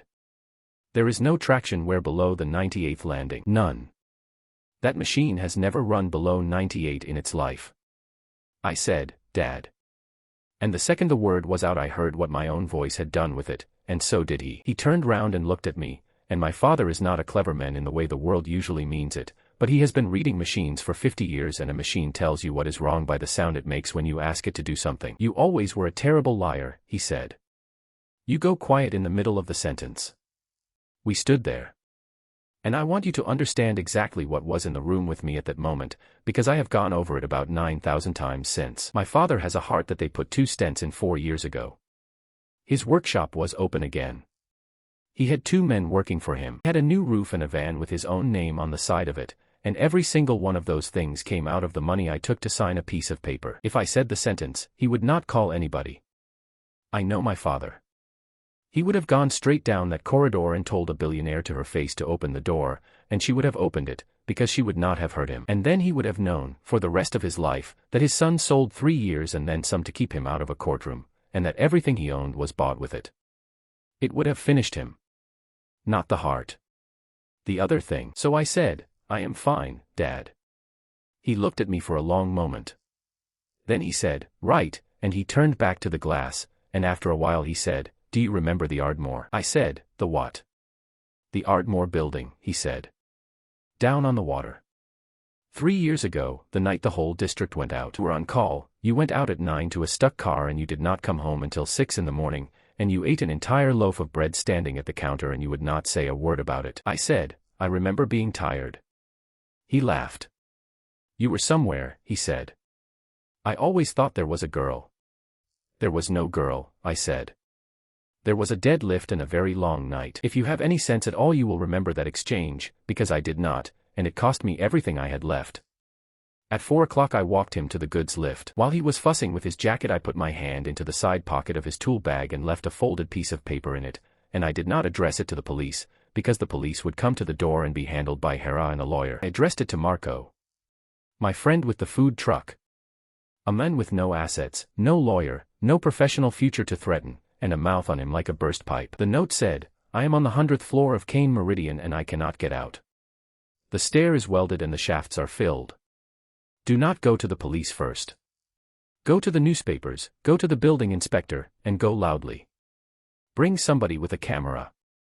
Theo. My father stepped into the steel box and turned round, and I saw him at the exact moment the doors began to travel, standing in a lift with his bag in both hands, and he said, Theo. Yes, I said. Do you want to come with me, he said. And I hesitated. That is the whole thing. That is the sentence I would take back if I were only allowed one. I hesitated, for about 2 seconds, standing in a service room in a shirt she had bought me, and in those 2 seconds the doors met in the middle and my father went down 98 floors with my note in his bag. I stood there afterward with my hand on the cold steel and I asked myself what the hesitation had been, and I did not like the answer, and I have not liked it since. It was not fear. It was not the money and it was not his heart. It was that at 4 o'clock on a Saturday afternoon, when the door of a cage was standing open and my father was holding it, part of me had wanted to stay for dinner. Behind me, from the kitchen, Alicia called out to ask whether I wanted the rest of the pie warmed up. And I said yes. For 11 days nothing happened, and I aged about 4 years. I did lengths. I made eggs. I lost 2 arguments about films on purpose. I lay next to her at night with my eyes open doing sums about how long it takes a man with a food truck to believe a note. On the 12th morning, which was a Tuesday, Hera said something she had never said before. Miss Kane, said Hera. There are people at the base of the structure. Alicia put down her cup. How many? 41, said Hera. There is a vehicle from a television station. There is an officer from the building authority. There is a man attempting to launch a camera drone from the traffic island, and he is doing it very badly. I stood up so fast I put my knee into the underside of the counter. Marco had not gone to the police. Marco had done exactly what I asked, which is the only time in 15 years that man has ever followed an instruction. He had gone to a local paper, and to a woman at the building authority who had been trying to get inside Kane Meridian since the day it topped out, and he had put a photograph of my note on the internet at 7 in the morning, and by 9 there were 41 people on the pavement, and 2 of them were Marguerite and the chef. I ran to the north glass. You cannot see the pavement from the 100th floor. You can see roofs and a river and weather. So I stood there like an idiot looking down at a city that had finally noticed, and I could not see one single face. And then the drone came up. It took about 6 minutes. It came up the north face wobbling and correcting, a little black thing about the size of a dinner plate, and it stopped level with the glass about 4 meters out, and its camera lens turned and looked at me. I have thought a lot about what I did in that moment, and I did not do anything sensible. I did not mouth a message. I did not write a word on the glass with my finger. I put both hands flat on the window and stood there like a man in a photograph of a disaster. And then Alicia came and stood beside me. She had her coffee in her hand.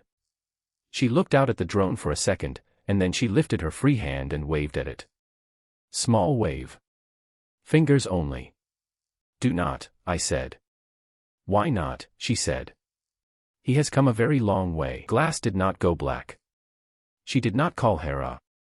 She stood next to me in a jumper with her hair not done and let a stranger film the two of us for 4 minutes, and that was when the first cold suspicion got into me that I had misunderstood the entire situation. She was not hiding anything. She had never been hiding anything. The inspector was upstairs by noon. His name was Mr. Adeyemi and he was about 50 and he had the flat, unimpressed face of a man who has been lied to professionally for 30 years, and I could have kissed him. He came up the goods lift with a folder and a torch and he did not smile at anybody. He walked the whole floor. He photographed the welded stair door for a long time. I stood beside him while he did it and I said, in a low voice, the words I had been saving for 11 days. I am being held in this building against my will. He wrote it down. He actually wrote it down, in a notebook, with a pen, and I nearly went to my knees on the carpet. Then he asked Alicia for the paperwork, and she brought a box, not a folder. A box. And she put it on the dining table and took things out of it one at a time and laid them in front of him in order, and every single one of them had a stamp on it. The recertification of floors 99 and 100 as a Class 4 sealed refuge, approved 14 months earlier, with the variance for the sealed stair core, signed by a department that no longer had the budget to check anything. Decommissioning notice for shafts 1 through 6 below the 98th landing, which is a normal document, because owners take shafts out of service all the time when a building changes use, and a single occupancy private residence is a change of use. The permits for the concrete pour. The engineer's letters. The fire strategy, signed by a consultancy with a name so respectable that Mr. Adeyemi went quiet when he read it. He read for about 40 minutes. Nobody spoke. Hera brought the temperature up 2 degrees because his heart rate suggested he was uncomfortable, which I only found out later, and which I still think about. Then he closed the folder and looked at me, and I knew before he opened his mouth. Mr. Ward, he said. Are you being physically prevented from leaving? I said, there is no way down. That is not the same question, he said, and he said it kindly, and that is what made it unbearable. Alicia said, he may leave whenever he wishes. He may leave now. Hera, call the goods car. The steel box came up. The doors opened. It stood there, empty, lit, with the whole city underneath it. Mr. Adeyemi said, Sir, if you wish to leave the premises I will accompany you down and I will take a statement in my vehicle. And I said yes, and I walked toward it, and I got 2 steps. Then Priya spoke, from the video wall, where she had been sitting silently through the entire thing with her hands folded. For the record, she said, Mr. Ward is the licensee of Unit 100. I turned round. She put a document up on the wall, 4 feet high, and there was my signature on the bottom of it, and I recognized my own handwriting the way you recognize your own face in a bad photograph. A private residency license, 12 months, Unit 100, Kane Meridian. Executed the evening of the launch. I had signed it in the lobby. On a clipboard. In a queue, the man in a headset chivying me along and Alicia beside me in a blue dress and my mind entirely on the fact that there were going to be scallops. I had thought it was the guest list. Mr. Adeyemi read it. Then he read it again. Then he took off his glasses and rubbed the bridge of his nose, and I have never seen a man look more like he wanted to be somewhere else. He explained it to me in the corridor, quietly, because he was a decent man. I was not a captive. I was a resident. A resident with a signed license, living in a lawful sealed refuge, in a building whose owner had filed a services remediation plan with a completion date 18 months out. The absence of a functioning elevator in a residential unit is a serious defect. It generates a notice, a schedule of works, and a fine. He would be issuing all 3. But a man who complains that his home has no elevator is not a kidnapping, he said. It is a maintenance dispute. And I have to write down what the documents say, Mr. Ward, not what my stomach says. Then he said, very quietly, is there anything happening in this apartment that I could arrest somebody for? And I stood there in a corridor next to my own begging letter in a museum frame, and I thought about a woman cutting my hair, and about warm milk at 4 in the morning, and about a note that said keep it, it is the best view in the building. And I said, no, because it was true. That was the whole nightmare of it. Every single thing that had happened to me was legal, or forgivable, or both, and the one crime in the room did not have a name. The whole time we were having that conversation, the goods car was standing open behind us. Nobody had sent it away. It sat there with its doors held back, lit, empty, for 11 minutes, because Hera holds a car at a landing until somebody tells her not to, and nobody told her. Mr. Adeyemi asked me twice more. Once in the corridor, and once standing in that lobby with his hand flat against the rubber edge of the door, holding it open, the way a man holds a door for somebody who is coming. Sir, he said. I am going down now. And I said, I will come down in the morning. There is nothing wrong with that sentence. It is an ordinary thing to say. He looked at me for a second, and then he took his hand off the door and let it go, and every person in that room knew there was not going to be a morning, including him, including me. She never said one word. That is the part one have never been able to put anywhere. She stood at the dining table behind a box of stamped paperwork and she did not call the car back and she did not stop me and she did not speak. Because on a Saturday afternoon a fortnight earlier she had watched a service room camera and learned something about me that I had not learned about myself. She did not have to hold the door shut. She only had to leave it standing open and wait, and I would close it myself, and then it would be mine and not hers. He went down at 3. The 41 people on the pavement went home by 6. And then the story ran. I want you to understand how completely it went the wrong way, because this is the part where I stopped believing that the world was going to save anybody. The drone footage was the whole news. Not the welded door, not the concrete. For minutes of a man and a woman standing at a window 300 meters up, and she waves, and then, at about 2 minutes 40, without either of us noticing, she leans her shoulder into mine and I do not move away. They ran it with music. Billionaire buys entire tower to live alone with the husband she divorced. The recluse and the engineer. 100 floors of one bedroom. There was a segment where 2 people on a sofa discussed whether it was romantic, and the woman said it was the most romantic thing she had ever heard, and the man said, weakly, that it was a bit much, and the audience booed him. By Thursday there were people getting engaged at the base of the building. By the following week somebody had painted the 2 of us on the side of a bar 4 streets away, and the drink of the summer in that city was called the 100th floor and it was, according to Marco, disgusting. Alicia watched about 90 seconds of the coverage, said, well, that is the spring campaign sorted, and went back to work. I sat in the greenhouse with my hands in the dirt for a long time that afternoon because I had done it. I had got a message out of a sealed building past an artificial intelligence in the pocket of a retired engineer. I had brought a television crew and a government inspector and 41 people to her front door. And the result of all of it, the entire yield of the greatest escape attempt of my life, was that a city decided we were a love story and a bar named a cocktail after us. Cannot break out of a place the world does not believe is a prison. That night she found me still in there, after dark, sitting on the edge of the raised bed with soil under my fingernails. She stood in the doorway with the light behind her for a while, and she was not angry. I would have taken angry. She was shaking. You gave it to a man with a food truck, she said. Yes, you would let anyone come for you, she said. Anyone at all. A stranger with a camera. A man from the council. You would go with any of them. She was crying and she was furious about the crying, wiping it off her face with the back of her wrist like a child at a bus stop. And then she said something that did not belong to that room, or that argument, or that year. You said you would stay until they came, she said. I said, what? And she went out and closed the door. For 9 days after that she was the woman I had been married to.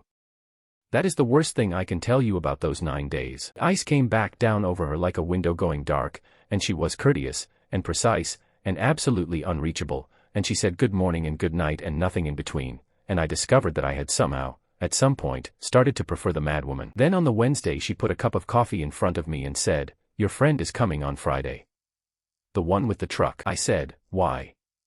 Because he has been standing outside my building every day for a week and a half shouting my name, she said, and I would rather have him in the kitchen than on the news. Marco came up in the goods lift wearing a shirt with pineapples on it and holding a crate of tomatoes, because Marco does not enter a building empty-handed, and he stepped out onto the 100th floor, looked around at $3 million of Italian stone, and said, "You have got a walk-in fridge and no smell in here. What do you people eat?" I have known Marco since we were 11. He is not impressed by anything, he has never in his life said a sentence quietly, and within 4 minutes he had opened every cupboard in that kitchen and pronounced the entire apartment a tragedy. Alicia stood in the doorway and watched him do it with an expression I could not read at all. Then Marco turned round, pointed a tomato at the richest woman in the country, and said, "Right, boss. Are you going to help or are you going to stand there?" And she helped. I sat on a stool and watched my oldest friend teach the woman who had welded me into the sky how to make the sandwich he sells to builders for $6, and she was terrible at it. And she took instruction like a woman who has never in her adult life been told she was doing something wrong, badly at first and then extremely well. Made about 40 of them. There were 4 people in the building including the 2 of them, and they made 40 sandwiches. It was the best afternoon I had in there. At about 5 I got Marco out onto the terrace on my own. The wind was down. The city was doing its evening again, the way it always did, in that infuriating way it had of continuing without me. He leaned on the rail and said, without any preamble, "Say the word, mate." I said, "What word?" "Any word," he said. "Say I want to go home." "Say it out loud in front of her and I will stand here while you say it and we will go down together in the box, and if she shuts the box I will start screaming and I will not stop until somebody arrests me, and that is fine, because I have got nothing. No mortgage, no boss, no reputation, no wife. I am the perfect man to ruin. Say it." And I stood on a glass terrace with a man who was offering to burn his whole life for me, and I did not say it. He waited a long time. He gave me every second I could possibly have needed. And then he pushed off the rail and looked at me with an expression I have never got out of my head, because it was not disgust, it was much worse than that. It was recognition. "You are not a hostage, Theo," he said. "You are a bloke who will not say a sentence." I said, "You do not know what it is like." "I know exactly what it is like," he said. "My mother was in a house for 19 years she could have walked out of on any Tuesday. There was no lock on that either." Then he sniffed, and looked out at the mountains, and said the thing that saved my life about 4 months later.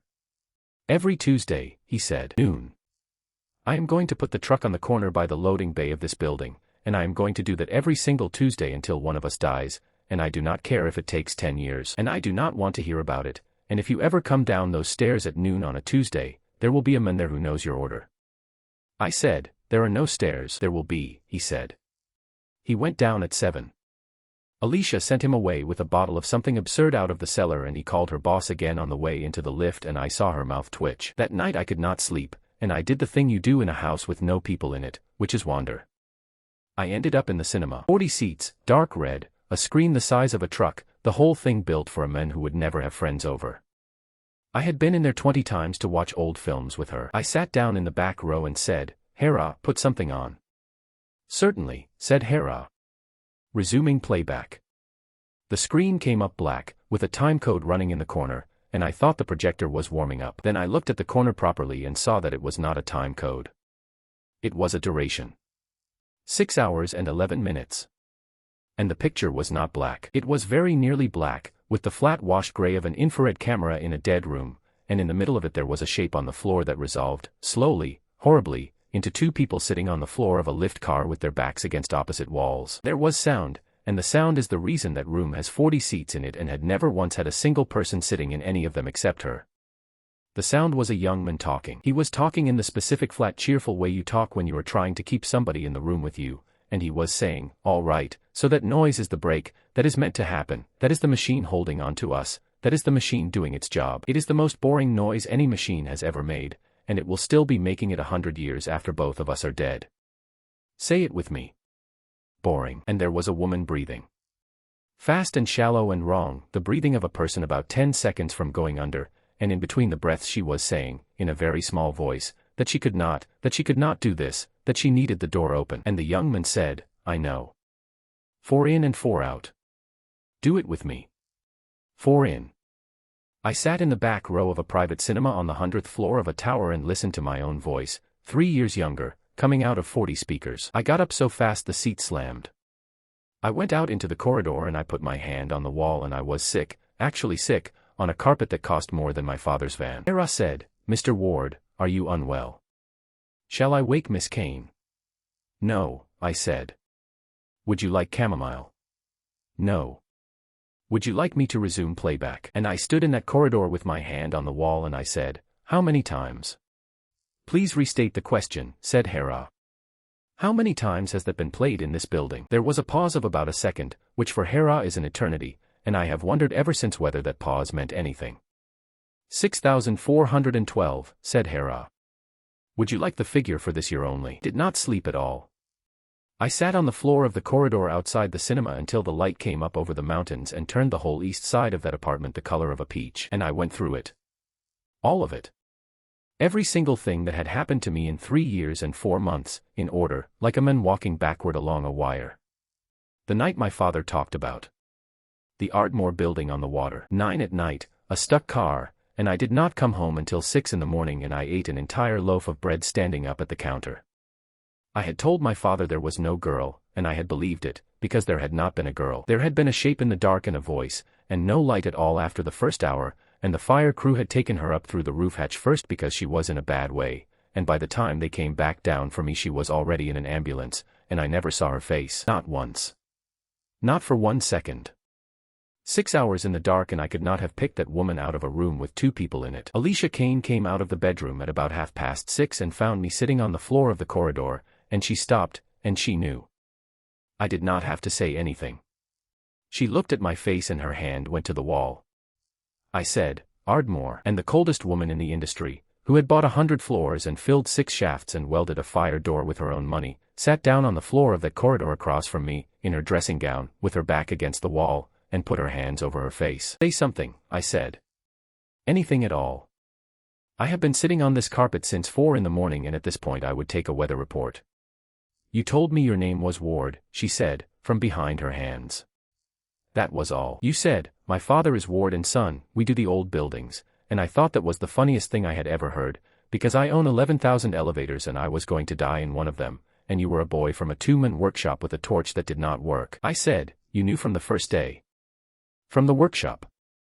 "From the gray coat?" "Yes." 3 years, I said. 3 years of Tuesdays.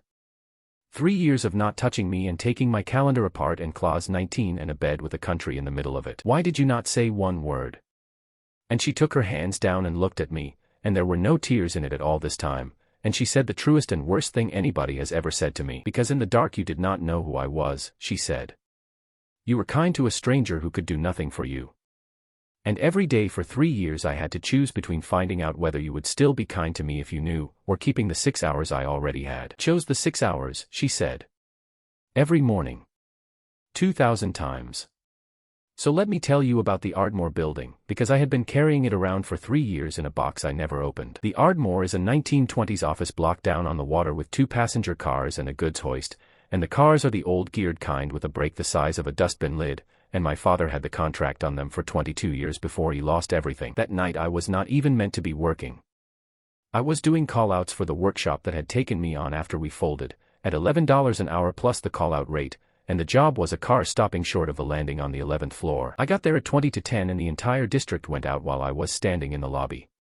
Not a flicker. The whole waterfront, 4 square miles, gone, and the building went from a building to a cave in half a second, and the only light left in the world was the torch on my belt, which had been dying for a fortnight and which I had kept meaning to replace. There was somebody screaming upstairs.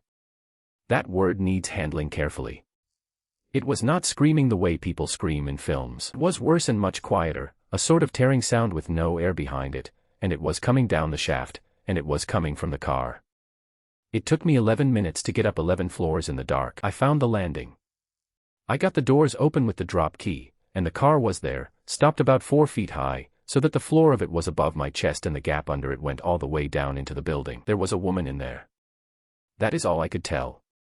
A shape, sitting on the floor in the corner, with her hands over her ears. Now, what you are supposed to do in that situation is exactly what I did not do.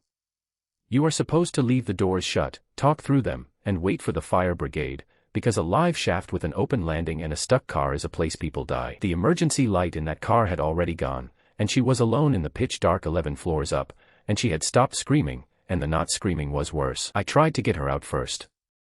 I want that said, because of what I did 18 months later on another landing with the same woman in it. I called her to the sill and I told her it was 4 feet and that I would take her weight, and she did not move her hands off her ears, and under that car the shaft went down 11 floors in the dark. So I hauled myself up over the sill and into the car, and I turned round and I pulled the landing doors shut behind me.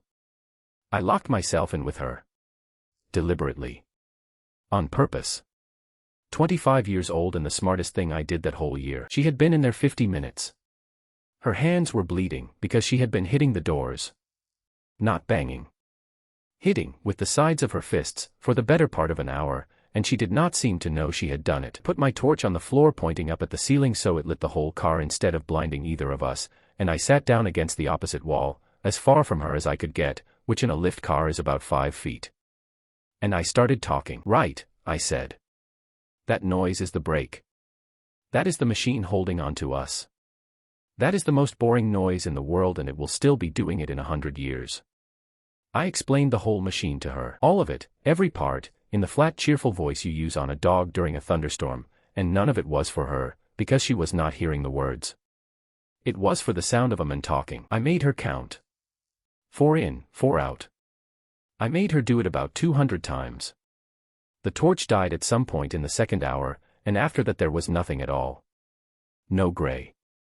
No shapes. Specific total black you only get inside a building with no power and no windows, where your eyes give up trying and start inventing things.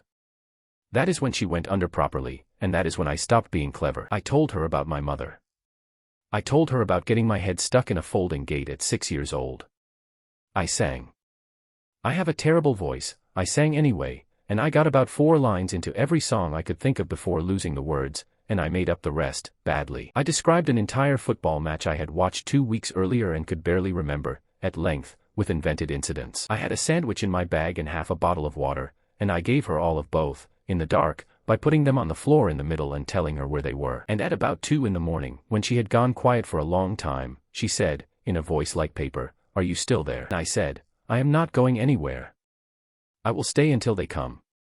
She said, "Promise." I said, "I promise." And she said, "Say something else. Do not stop talking." So I did not stop talking. Not once, for 4 more hours, until there were boots on the roof of the car. The fire crew took her up through the hatch first. I told them to. She could not stand and she was not really conscious of the room, and they got a harness on her and lifted her out through the ceiling into the shaft, and by the time they came back down for me she was already gone. I signed a form. I walked home across a city with no traffic lights. I got in at 6 in the morning and ate an entire loaf of bread standing at the kitchen counter, because I was shaking too badly to sit down, and my father asked me about it, and I said it had been a long night. I forgot her. Genuinely. Not repressed, not buried. Forgot, the way you forget everybody you help, because I could not have described her, and I never learned her name, and there was nothing to remember except a smell of dust and a voice counting. She did not forget. She woke up in a hospital with an oxygen mask on and her hands bandaged, and she had 2 things. A name, Ward, and a sentence, "My father does the old buildings." She spent 11 months on it. 11 months. Ward and Son had already been struck off the register by then, and the trading address was a workshop with a padlock on it, and the man she was looking for was not a man anymore, he was a temporary employee on the books of a subcontractor. She had a private firm run every maintenance company in 3 states. She had somebody sit and read the Ardmore call-out log line by line, and the call-out log did not have my name in it, because I was covering for a man called Petrov who was at his daughter's christening. She found me through the loaf of bread, in the end. A neighbor of my father's who told her funeral director that his neighbor's boy came home from the blackout at 6 in the morning looking like a ghost. And when she finally had my name, she had everything else that came with it. Ward and Son. The liability. $400,000, criminal negligence, a man of 62 and a lawyer explaining about prison. She told me this part sitting on the floor of the corridor with her knees up, and she told it flat, without any decoration at all, because she had decided to give me the whole thing. I looked at the case for a week, she said. I had 3 lawyers look at whether it could be made worse. I wanted to know what it would cost to make it worse, and whether it could be traced, and whether it would hold. I said nothing. It could have been made worse very easily, she said. And then I paid it instead, and I have never told anybody that I looked, and now you know the exact size of the thing you are living with. Then she said the rest. I could have knocked on his door with a check, she said. I could have said, your son sat in the dark with me for 6 hours, here is $400,000, and walked away, and you would have had your workshop and your van and you would never have known my name. I said, yes. You could have. I know, she said. Instead she had a contract drawn up. 40 pages. A dress code, a calendar, a clause about facial hair, and clause 19, which she wrote for herself and then obeyed for 1,095 days. Because a woman who buys a man cannot ever be told the truth by him. She knew that. It is the only thing she has ever been genuinely afraid of. Every morning of those 3 years, she said, I could either find out whether you would want me if you knew, or I could keep the 6 hours. And I kept the 6 hours. I was going to tell you on the last day, she said. I had it written down. I had it written down 20 or 30 times.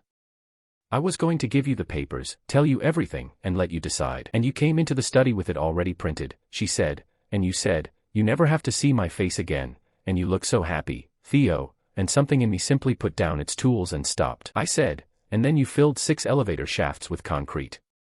The shafts were filled in March, she said. I said, so you had been building it for 14 months, she said. The refuge. The certification, the sealed core, the rails coming off the north face. Every time I did not tell you something, I bought something instead. It was the thing I did instead of speaking. I sat there on that carpet and I looked at a woman I had lived beside for 3 years and never once met, and I said the only thing I had. You had 6 hours of me at my best, I said. And instead of finding out whether there was any more of it, you built a building. Yes, she said. I said, what happens if I tell you I want to leave? Not a note. Not a torch. Me, to your face, in the morning, sober. Alicia Kane, who has never in her life been unable to answer a question, sat on the floor with her hands in her lap and said, I do not know. That is why the concrete is there, she said. Not to stop you. To stop me having to find out. We sat there until the sun cleared the mountains. That was a Tuesday. I know it was a Tuesday, because at noon I stood at the north glass and looked down at a street I could not see, and thought about a man in a shirt with pineapples on it parking a food truck on a corner and waiting for 2 hours for nobody. And it was also the week the weather people started using the word system. The 8 weeks after that were the strangest of my life, because we stopped lying and it turned out that neither of us had any idea what to do with the time we got back. We said it out loud now. That was the difference. At dinner I would say, you are keeping me in this building against my will, and she would say, yes, would you like more of the potatoes? And I would say yes, because they were extremely good potatoes. You can get used to anything if the honesty is running properly. That is either the most hopeful thing I know or the most frightening one, and I have never decided. The survey ran straight through all of it, once a month, and the honesty made it very much worse. She stopped answering the questions and started answering them at me, over the top of the tablet, in the voice she used for supplier negotiations, while a building wrote every word of it down as occupant feedback. One morning she gave a figure, paused, and then revised it upward on the record, on the grounds of new information. I left the room. I could hear her still going. Marco sent up a laminated card with his sandwich method on it, in numbered steps, with a note at the bottom that said, for the boss. She had it framed and hung it in the corridor next to my begging letter, and those two objects lived side by side on that wall for the rest of the time I was up there, which tells you everything about the household.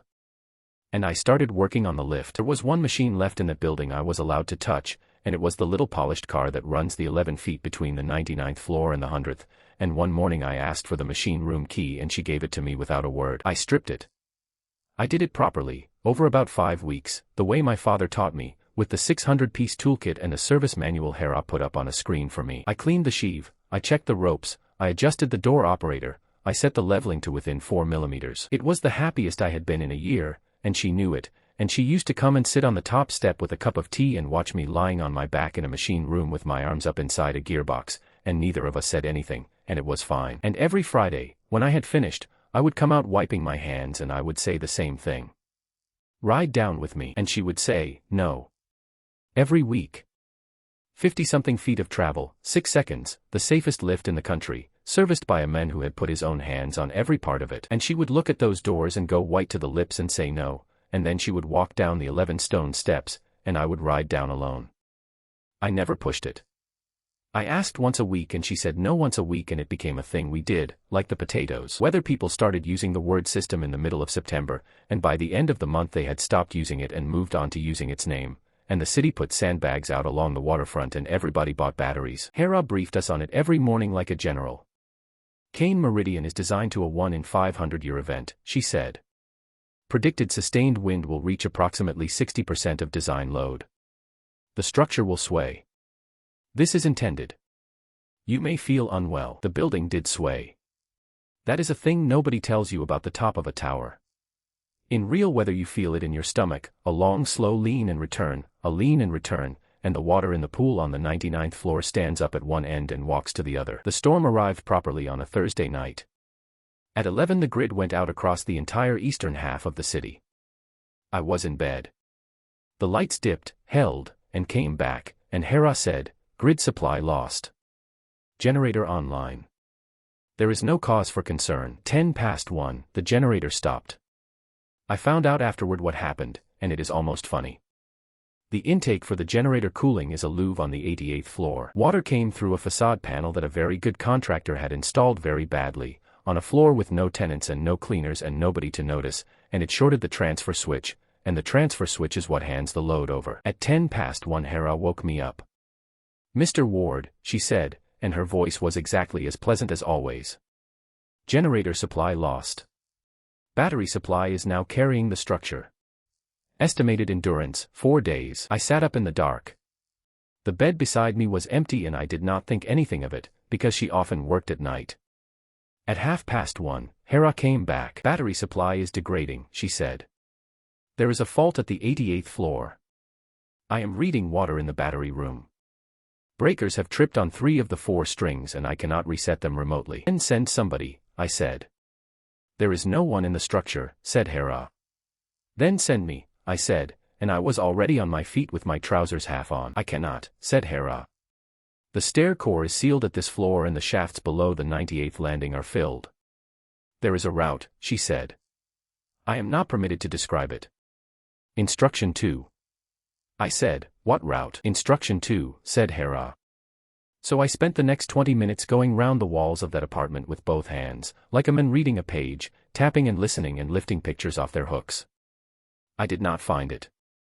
I was 1 floor too high the entire time, and I stood there in the dark in a pair of trousers and understood the joke that had been sitting inside that building since the day the concrete went in. She had built a fortress with all of its organs on the outside.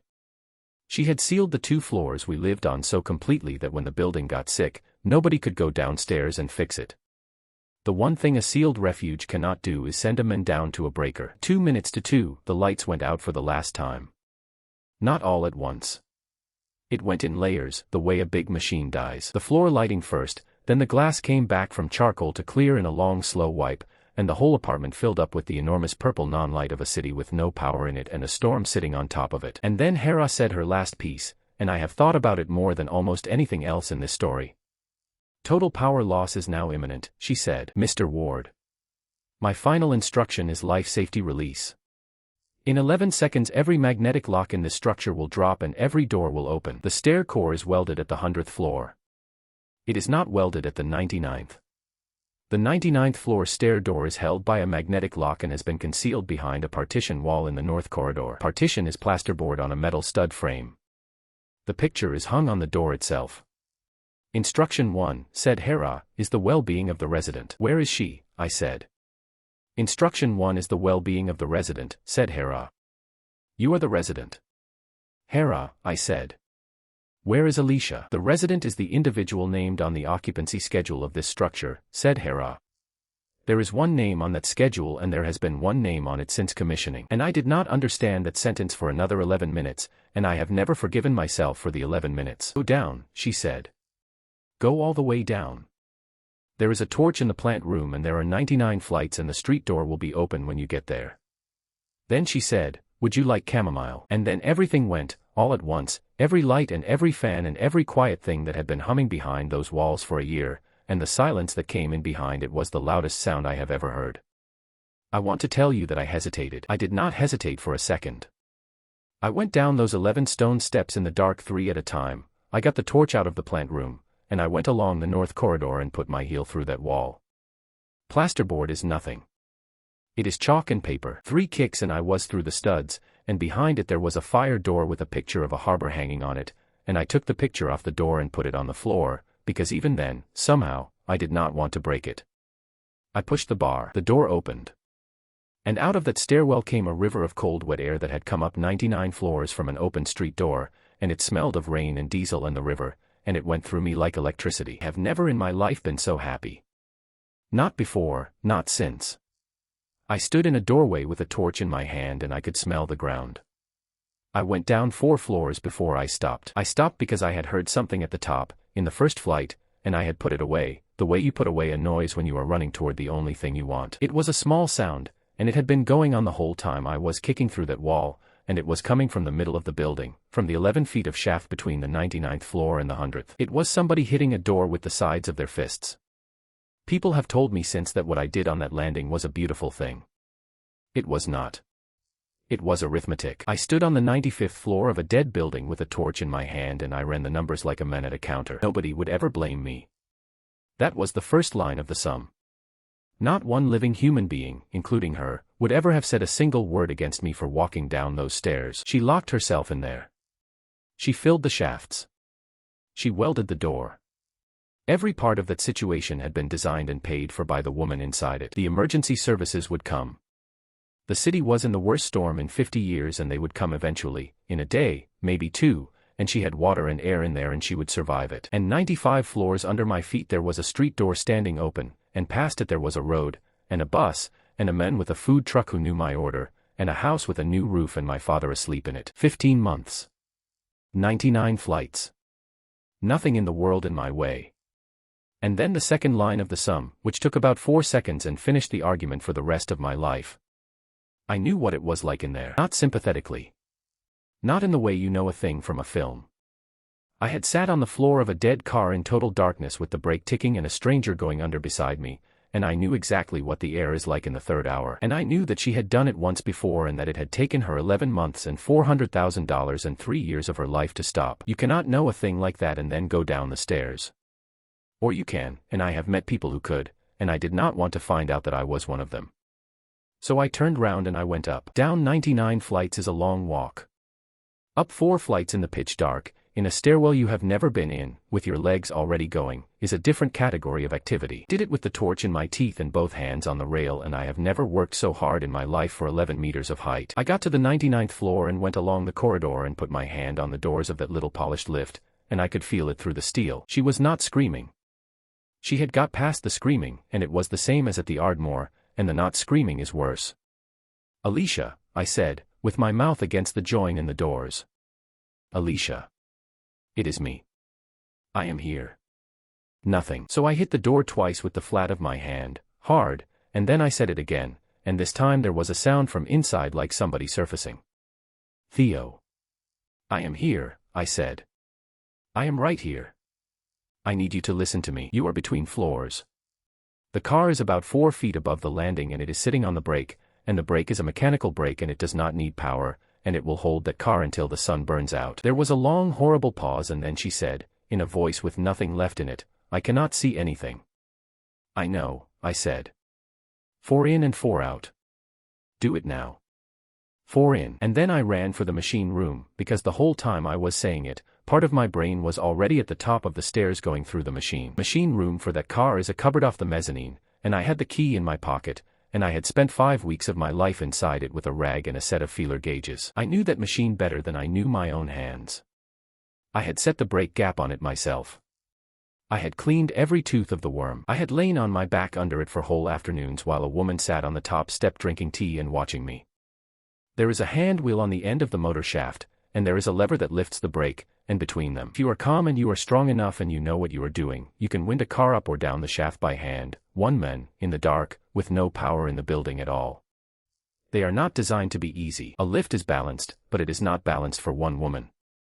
The counterweight is the car plus about half of what the car is rated to carry, so with one person standing in it the counterweight wins, and the moment I lifted that brake the car wanted to go up. Up was the wrong way.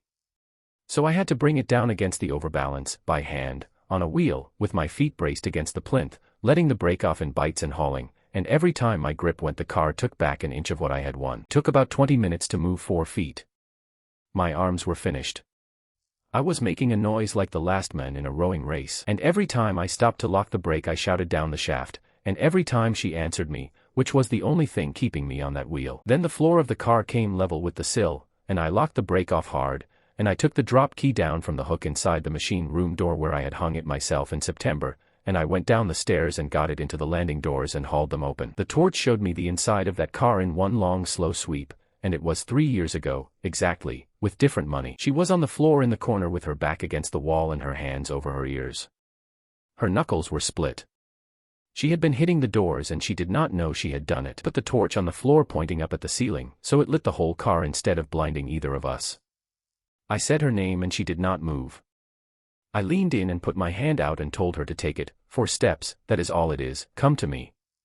She did not move. She had both hands flat on the wall of that car with her fingers white, and she was not letting go of it for me or for anybody. And prizing her fingers off that wall would have meant fighting a woman in the dark on the floor of a lift car, and that was the one thing in the world I was not going to do. So I climbed in, and I turned round, and I pulled the landing doors shut behind me. She lifted her head at the sound. "What are you doing?" she said. "An open landing with an unpowered car and no barrier is how people die in buildings," I said. "It is the single most dangerous thing in this industry. My father used to make me recite the number of men it kills a year at breakfast." "That is not why you did it," she said. "No," I said. "Sit still." The torch lasted about 40 minutes. I had known it would. There was a spare set of cells in the plant room and the plant room was on the other side of a shut door, and I was not opening that door again, so we watched it go orange, and then brown, and then we sat in the dark. I would like to report that we had a beautiful conversation in there, the kind people have in films when the lights go out and everybody involved suddenly becomes articulate. For the first hour she was not really there. She counted when I told her to and she answered when I said her name, and the rest of the time she was somewhere else, and I talked at her the way you talk at a dog in a thunderstorm, and at one point I sang, and I want it on record that my voice has not improved. Somewhere in the second hour she came back. "You were on the stairs," she said. "I heard the wall go." "Yes." "You were 4 floors down." 5, I said. "I was on 95. Then she said, "You should have kept going," and she said it flat, without any performance in it at all, and I understood that she had spent the whole first hour of that dark lying there certain that I had. "I know," I said. "Why did you not?" And I gave her the honest answer, because there was no light in there to make anything look better than it was. "Because I know what it is like in here," I said. "That is all. It is not forgiveness and it is not love and it is not you. If it had been the men from the building authority stuck in this lift I would have turned round for him as well, and I want you to have that, because you have spent 3 years buying things and you cannot have this one." She started laughing in the dark, which frightened me more than the screaming had. Then she said, "Do you want to know why I wasn't here?" I said, "You never take the lift." "I have been taking it for 3 weeks, she said. And that is the sentence that ended the war, and I want to put it in front of you exactly as she said it, because she said it in the flattest, most ordinary voice, in total blackness, at about 4 in the morning. "Every night after you went to bed," she said, "I came down and I got in and I stood here and counted, and the first night I lasted 3 seconds and I was sick afterward in the plant room. Last week I got to 30 seconds. Tonight I decided I was going to stay in it for a whole minute with the doors shut, because on Friday you were going to come out of that machine room wiping your hands, and you were going to say, 'Ride down with me.' And I was going to say yes," she said.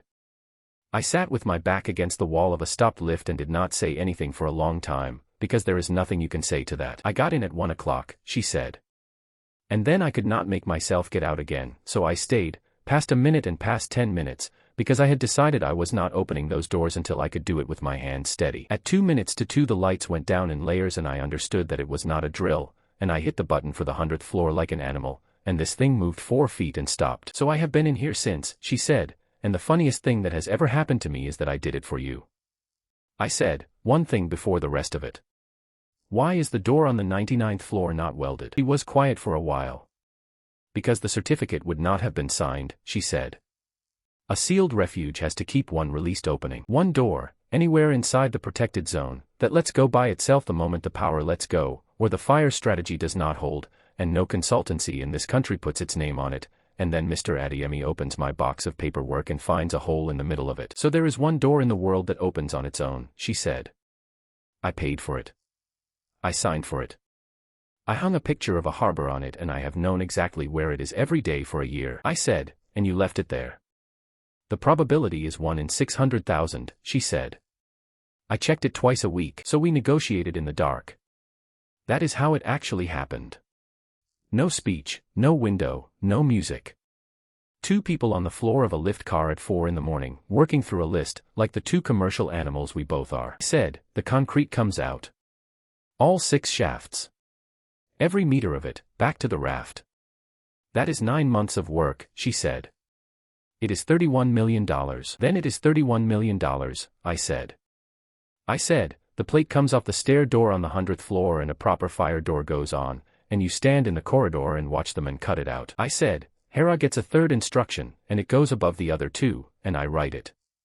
And she said, no. Just that. In the dark. No. I said, which part? All of it, she said, and her voice had gone to pieces. If it opens, you will go.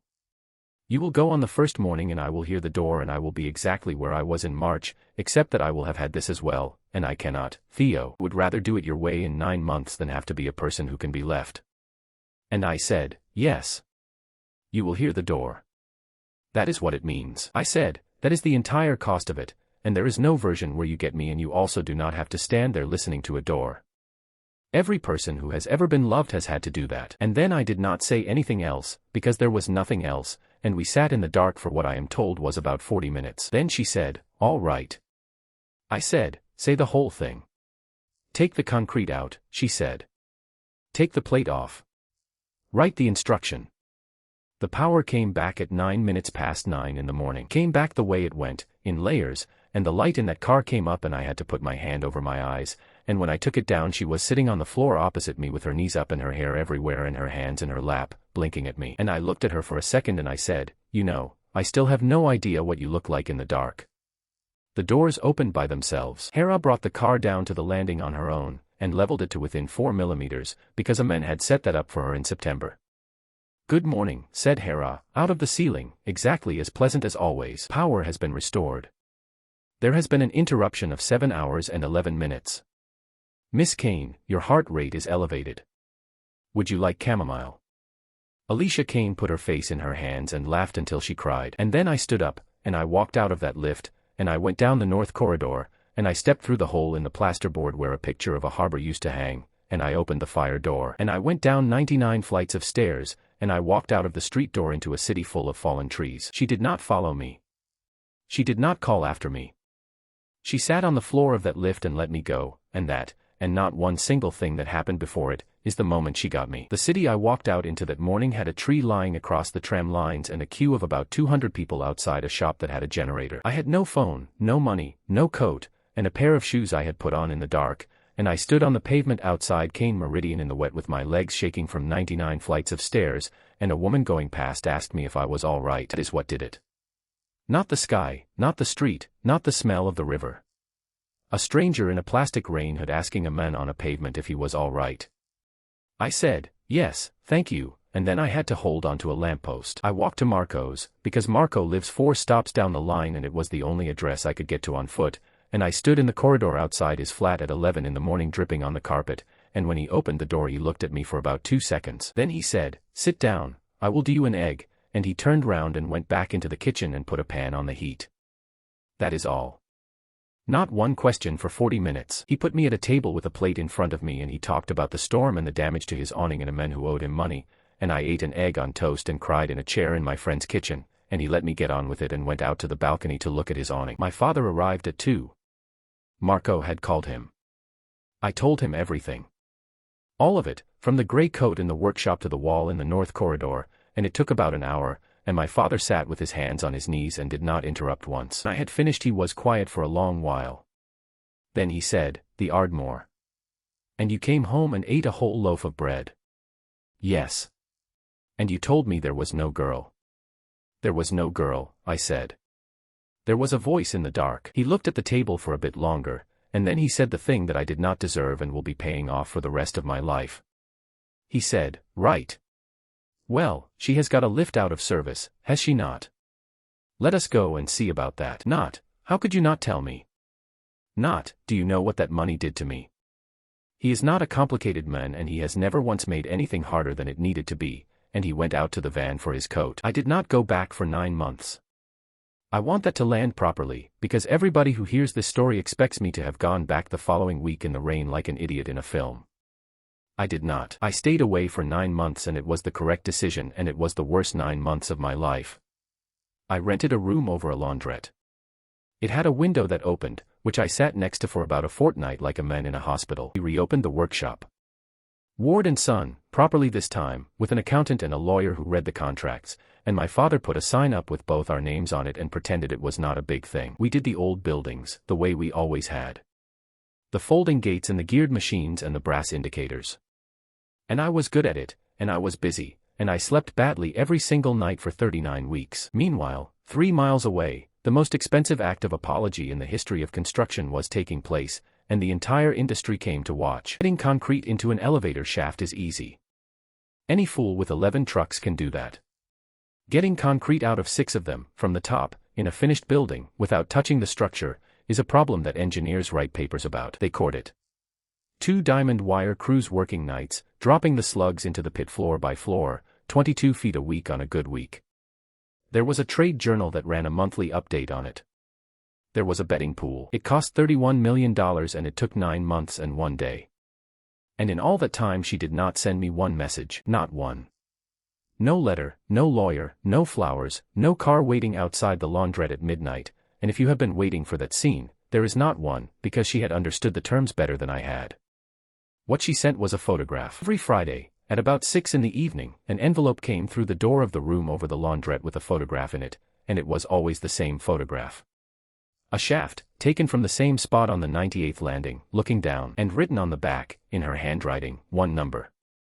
The depth of concrete remaining, in meters. That is all. No name. No message. 39 photographs of a hole getting deeper. I pinned every one of them to the wall over the bed in a room above a laundrette, in a line, and my father came round one Sunday and looked at that wall for a long time and did not say anything at all. On the Tuesdays I went to the truck. Marco had kept it up, by the way. Every Tuesday at noon for the whole time I was up there, on the corner by the loading bay, and he had never once mentioned it in any of the letters he did not write. So I would go down at noon and stand there with a coffee and eat a sandwich with a man in a shirt with pineapples on it, and I would look up at that building until my neck hurt. He never once told me to go in and he never once told me to stop coming.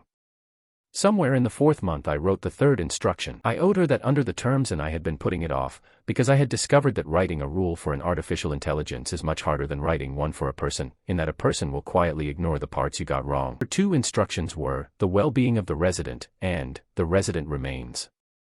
And I sat at a table over a laundrette with a pencil for about 6 weeks, and in the end I wrote 3 sentences and sent them in an envelope with no letter, because that is the language we had agreed on. The first of those 3 sentences took 5 of the 6 weeks, and it was written for a night in a dark corridor when a building told me there was 1 name on its schedule. There are 2 residents in this structure. Their well-being is the only instruction. Neither of them remains. Priya told me afterward what happened when they loaded it. Hera acknowledged it in that pleasant unhurried voice, confirmed that instruction 0 superseded instructions 1 and 2, confirmed that instruction 2 had been deleted, and then asked Miss Kane whether she would like chamomile. Apparently Alicia sat on the floor of the study and did not get up for some time. The 9th month ended on a Tuesday, which is not a coincidence, because I had been reading the trade journal like everybody else and I knew to the week went at noon. I had a sandwich with Marco first, because I was not going up there without one. The lobby of Kane Meridian had been reopened for about a fortnight and there was a man at a desk in it, an actual human being, whose name was Bernard, because she had hired him away from the Holloway building with a salary that was frankly obscene, and who looked at me and went completely white. "I know you," he said. "I know," I said. "I am sorry about your hamper." The express car took 90 seconds and my ears went twice, and Hera said, "Welcome home, Mr. Ward," and then, after a pause that I am fairly sure she does on purpose, "Your pulse is elevated." "That is the elevator," I said. "That is what they all say," said Hera. She was in the greenhouse. She had her hands in the dirt of a raised bed, in an old jumper, with her hair up, and she looked thinner, and when she turned round and saw me standing in the door she went absolutely still, the way a person does when they have imagined a thing so many times that the real one does not register properly. Neither of us said anything clever. I have been asked what we said and it was not worth repeating. I said, "Hello." She said, "Hello." And then we stood in a garden a third of a mile above the ground for a while, not touching, both of us being extremely careful, like 2 people carrying something down a staircase. Later I walked the whole building. She came with me. 6 shafts, cored out to the raft, all 6 machines rebuilt, 6 cars running, and a proper fire door on the 100th floor with a green running man over it, hung on hinges. I checked with my thumb. The stair core is open from the top floor to the street. I have walked it since. It takes about 22 minutes if you do not stop. In the north corridor there are now 3 frames on the wall. My begging letter on the back of a wine label. Marco's laminated sandwich method, in numbered steps, and an enforcement notice from the building authority, signed by Mr. Adeyemi, in amount cut by the same framer. She had it done the day the fine was paid. She said it was the most honest document in the building. Then we went down to the 99th floor, and I stood in front of the little polished car that I had stripped and rebuilt with my own hands, and I put my hands in my pockets, and I said it. Ride down with me. And she looked at those doors for a long moment, and her jaw went tight, and I watched a woman who owns 12,000 elevators fight the single worst thing in her life in a corridor at 4 in the afternoon. And she said, yes. 6 seconds. 11 feet. She held my sleeve the entire way with a grip that left marks, and she counted out loud, 4 in and 4 out, and when the doors opened at the bottom she walked out onto the 100th floor and put both hands flat on the wall and swore in a way I had never heard from her before or since. Then she turned round and did it again. We are married again. Registry office, 2 witnesses, my father and Marco cried more than anybody and has denied it ever since. It was a Thursday. Afterward we all went to the noodle place on the corner of my father's street and I had the large one with the extra egg, and Alicia Kane, who has eaten in every restaurant worth eating in on 3 continents, said it was the best thing she had ever had in her life, and I believe her, because she has since bought the noodle place. She has bought a number of things. She bought the ground floor of the building across the street and put Ward and Son in it, rent-free, with a street door and a roller shutter and a sign with both our names on it, and when I told her that was insane she said, good news, and would not discuss it. She bought the laundrette. She has never explained why and I have stopped asking. She bought the bar with the mural on the side, and had the mural repainted, because in the original one my ears were wrong. Marco has a permanent bay by the loading bay with a plaque on it. The plaque says, reserved, and then his name, and then, in slightly smaller letters, because he was there on the Tuesdays. She says she is much better. She says Priya says she is much better. Priya, who is now on the board and who has never once acknowledged that anything unusual has ever happened in that building, looked directly down the camera when this was said in her presence and stated, for the record, that she has not said that. I run the workshop. I leave at 7:30 in the morning and I come back at 6, and the first 2 weeks of that nearly finished her, and she did it, and she has done it every working day since. Hera reports on it. Hera reports on everything, in that pleasant unhurried voice, including the household well-being index, which she now calculates for 2 residents instead of 1, and which she announces at breakfast, which went to an all-time high in the spring for reasons that were discussed at the table in front of me at some length. The survey survived, by the way. I fought it through 2 rounds of professional mediation with a woman from the facilities consultancy who never once found out what she was mediating, and I lost, and it now runs monthly for both residents, and there is a comparative column. I have seen the comparative column. My wife has it printed. I have stopped fighting it. There are 3 people in that marriage and one of them is a building. The greenhouse is still the best room. The pool still has the glass end wall and I still hang on the lip and look down at the traffic, and she still swims up and hangs there beside me and says nothing. Once a week, on a Tuesday, I take the stairs. All 99 flights of them, down, in the morning, with my bag over my shoulder. It takes 22 minutes and my knees are not what they were and there is no reason on earth to do it, because there are 6 elevators in that building and I maintain 4 of them myself. I do it because the door at the bottom opens, and because there is a man out there on the corner who knows my order, and because a house you can leave is not a cage, and a woman who lets you go down the stairs on a Tuesday is not a jailer. She walks me to the fire door. Every single time. She stands in the corridor in a dressing gown and watches me go through it, and she hates it, and she does it, and neither of us has ever once said anything about it out loud. That is the whole arrangement. It costs her something every Tuesday and it always will, and she pays it, and that is the only proof of anything that I have ever accepted from her. The concrete came out at 22 feet a week and cost $31 million, and it bought nothing at all, because the thing that finally held that marriage together was free and had been sitting in a stairwell the whole time. She had 6 hours of a stranger in a deadlift, and she spent 3 years and a fortune trying to build a room where that could not end. And what she actually built was a fortress with its own lungs on the outside, which is why the night it got sick, nobody could go downstairs and save it. The photographs are the part I keep. 39 Fridays, 1 hole, 1 number on the back, no message. From a woman whose entire method until then had been to buy the outcome instead of asking for it. You cannot purchase being chosen. You can only stand in a corridor in a dressing gown every Tuesday morning and let a man walk out of a door you paid to have cut open, and count 4 in and 4 out until he comes home.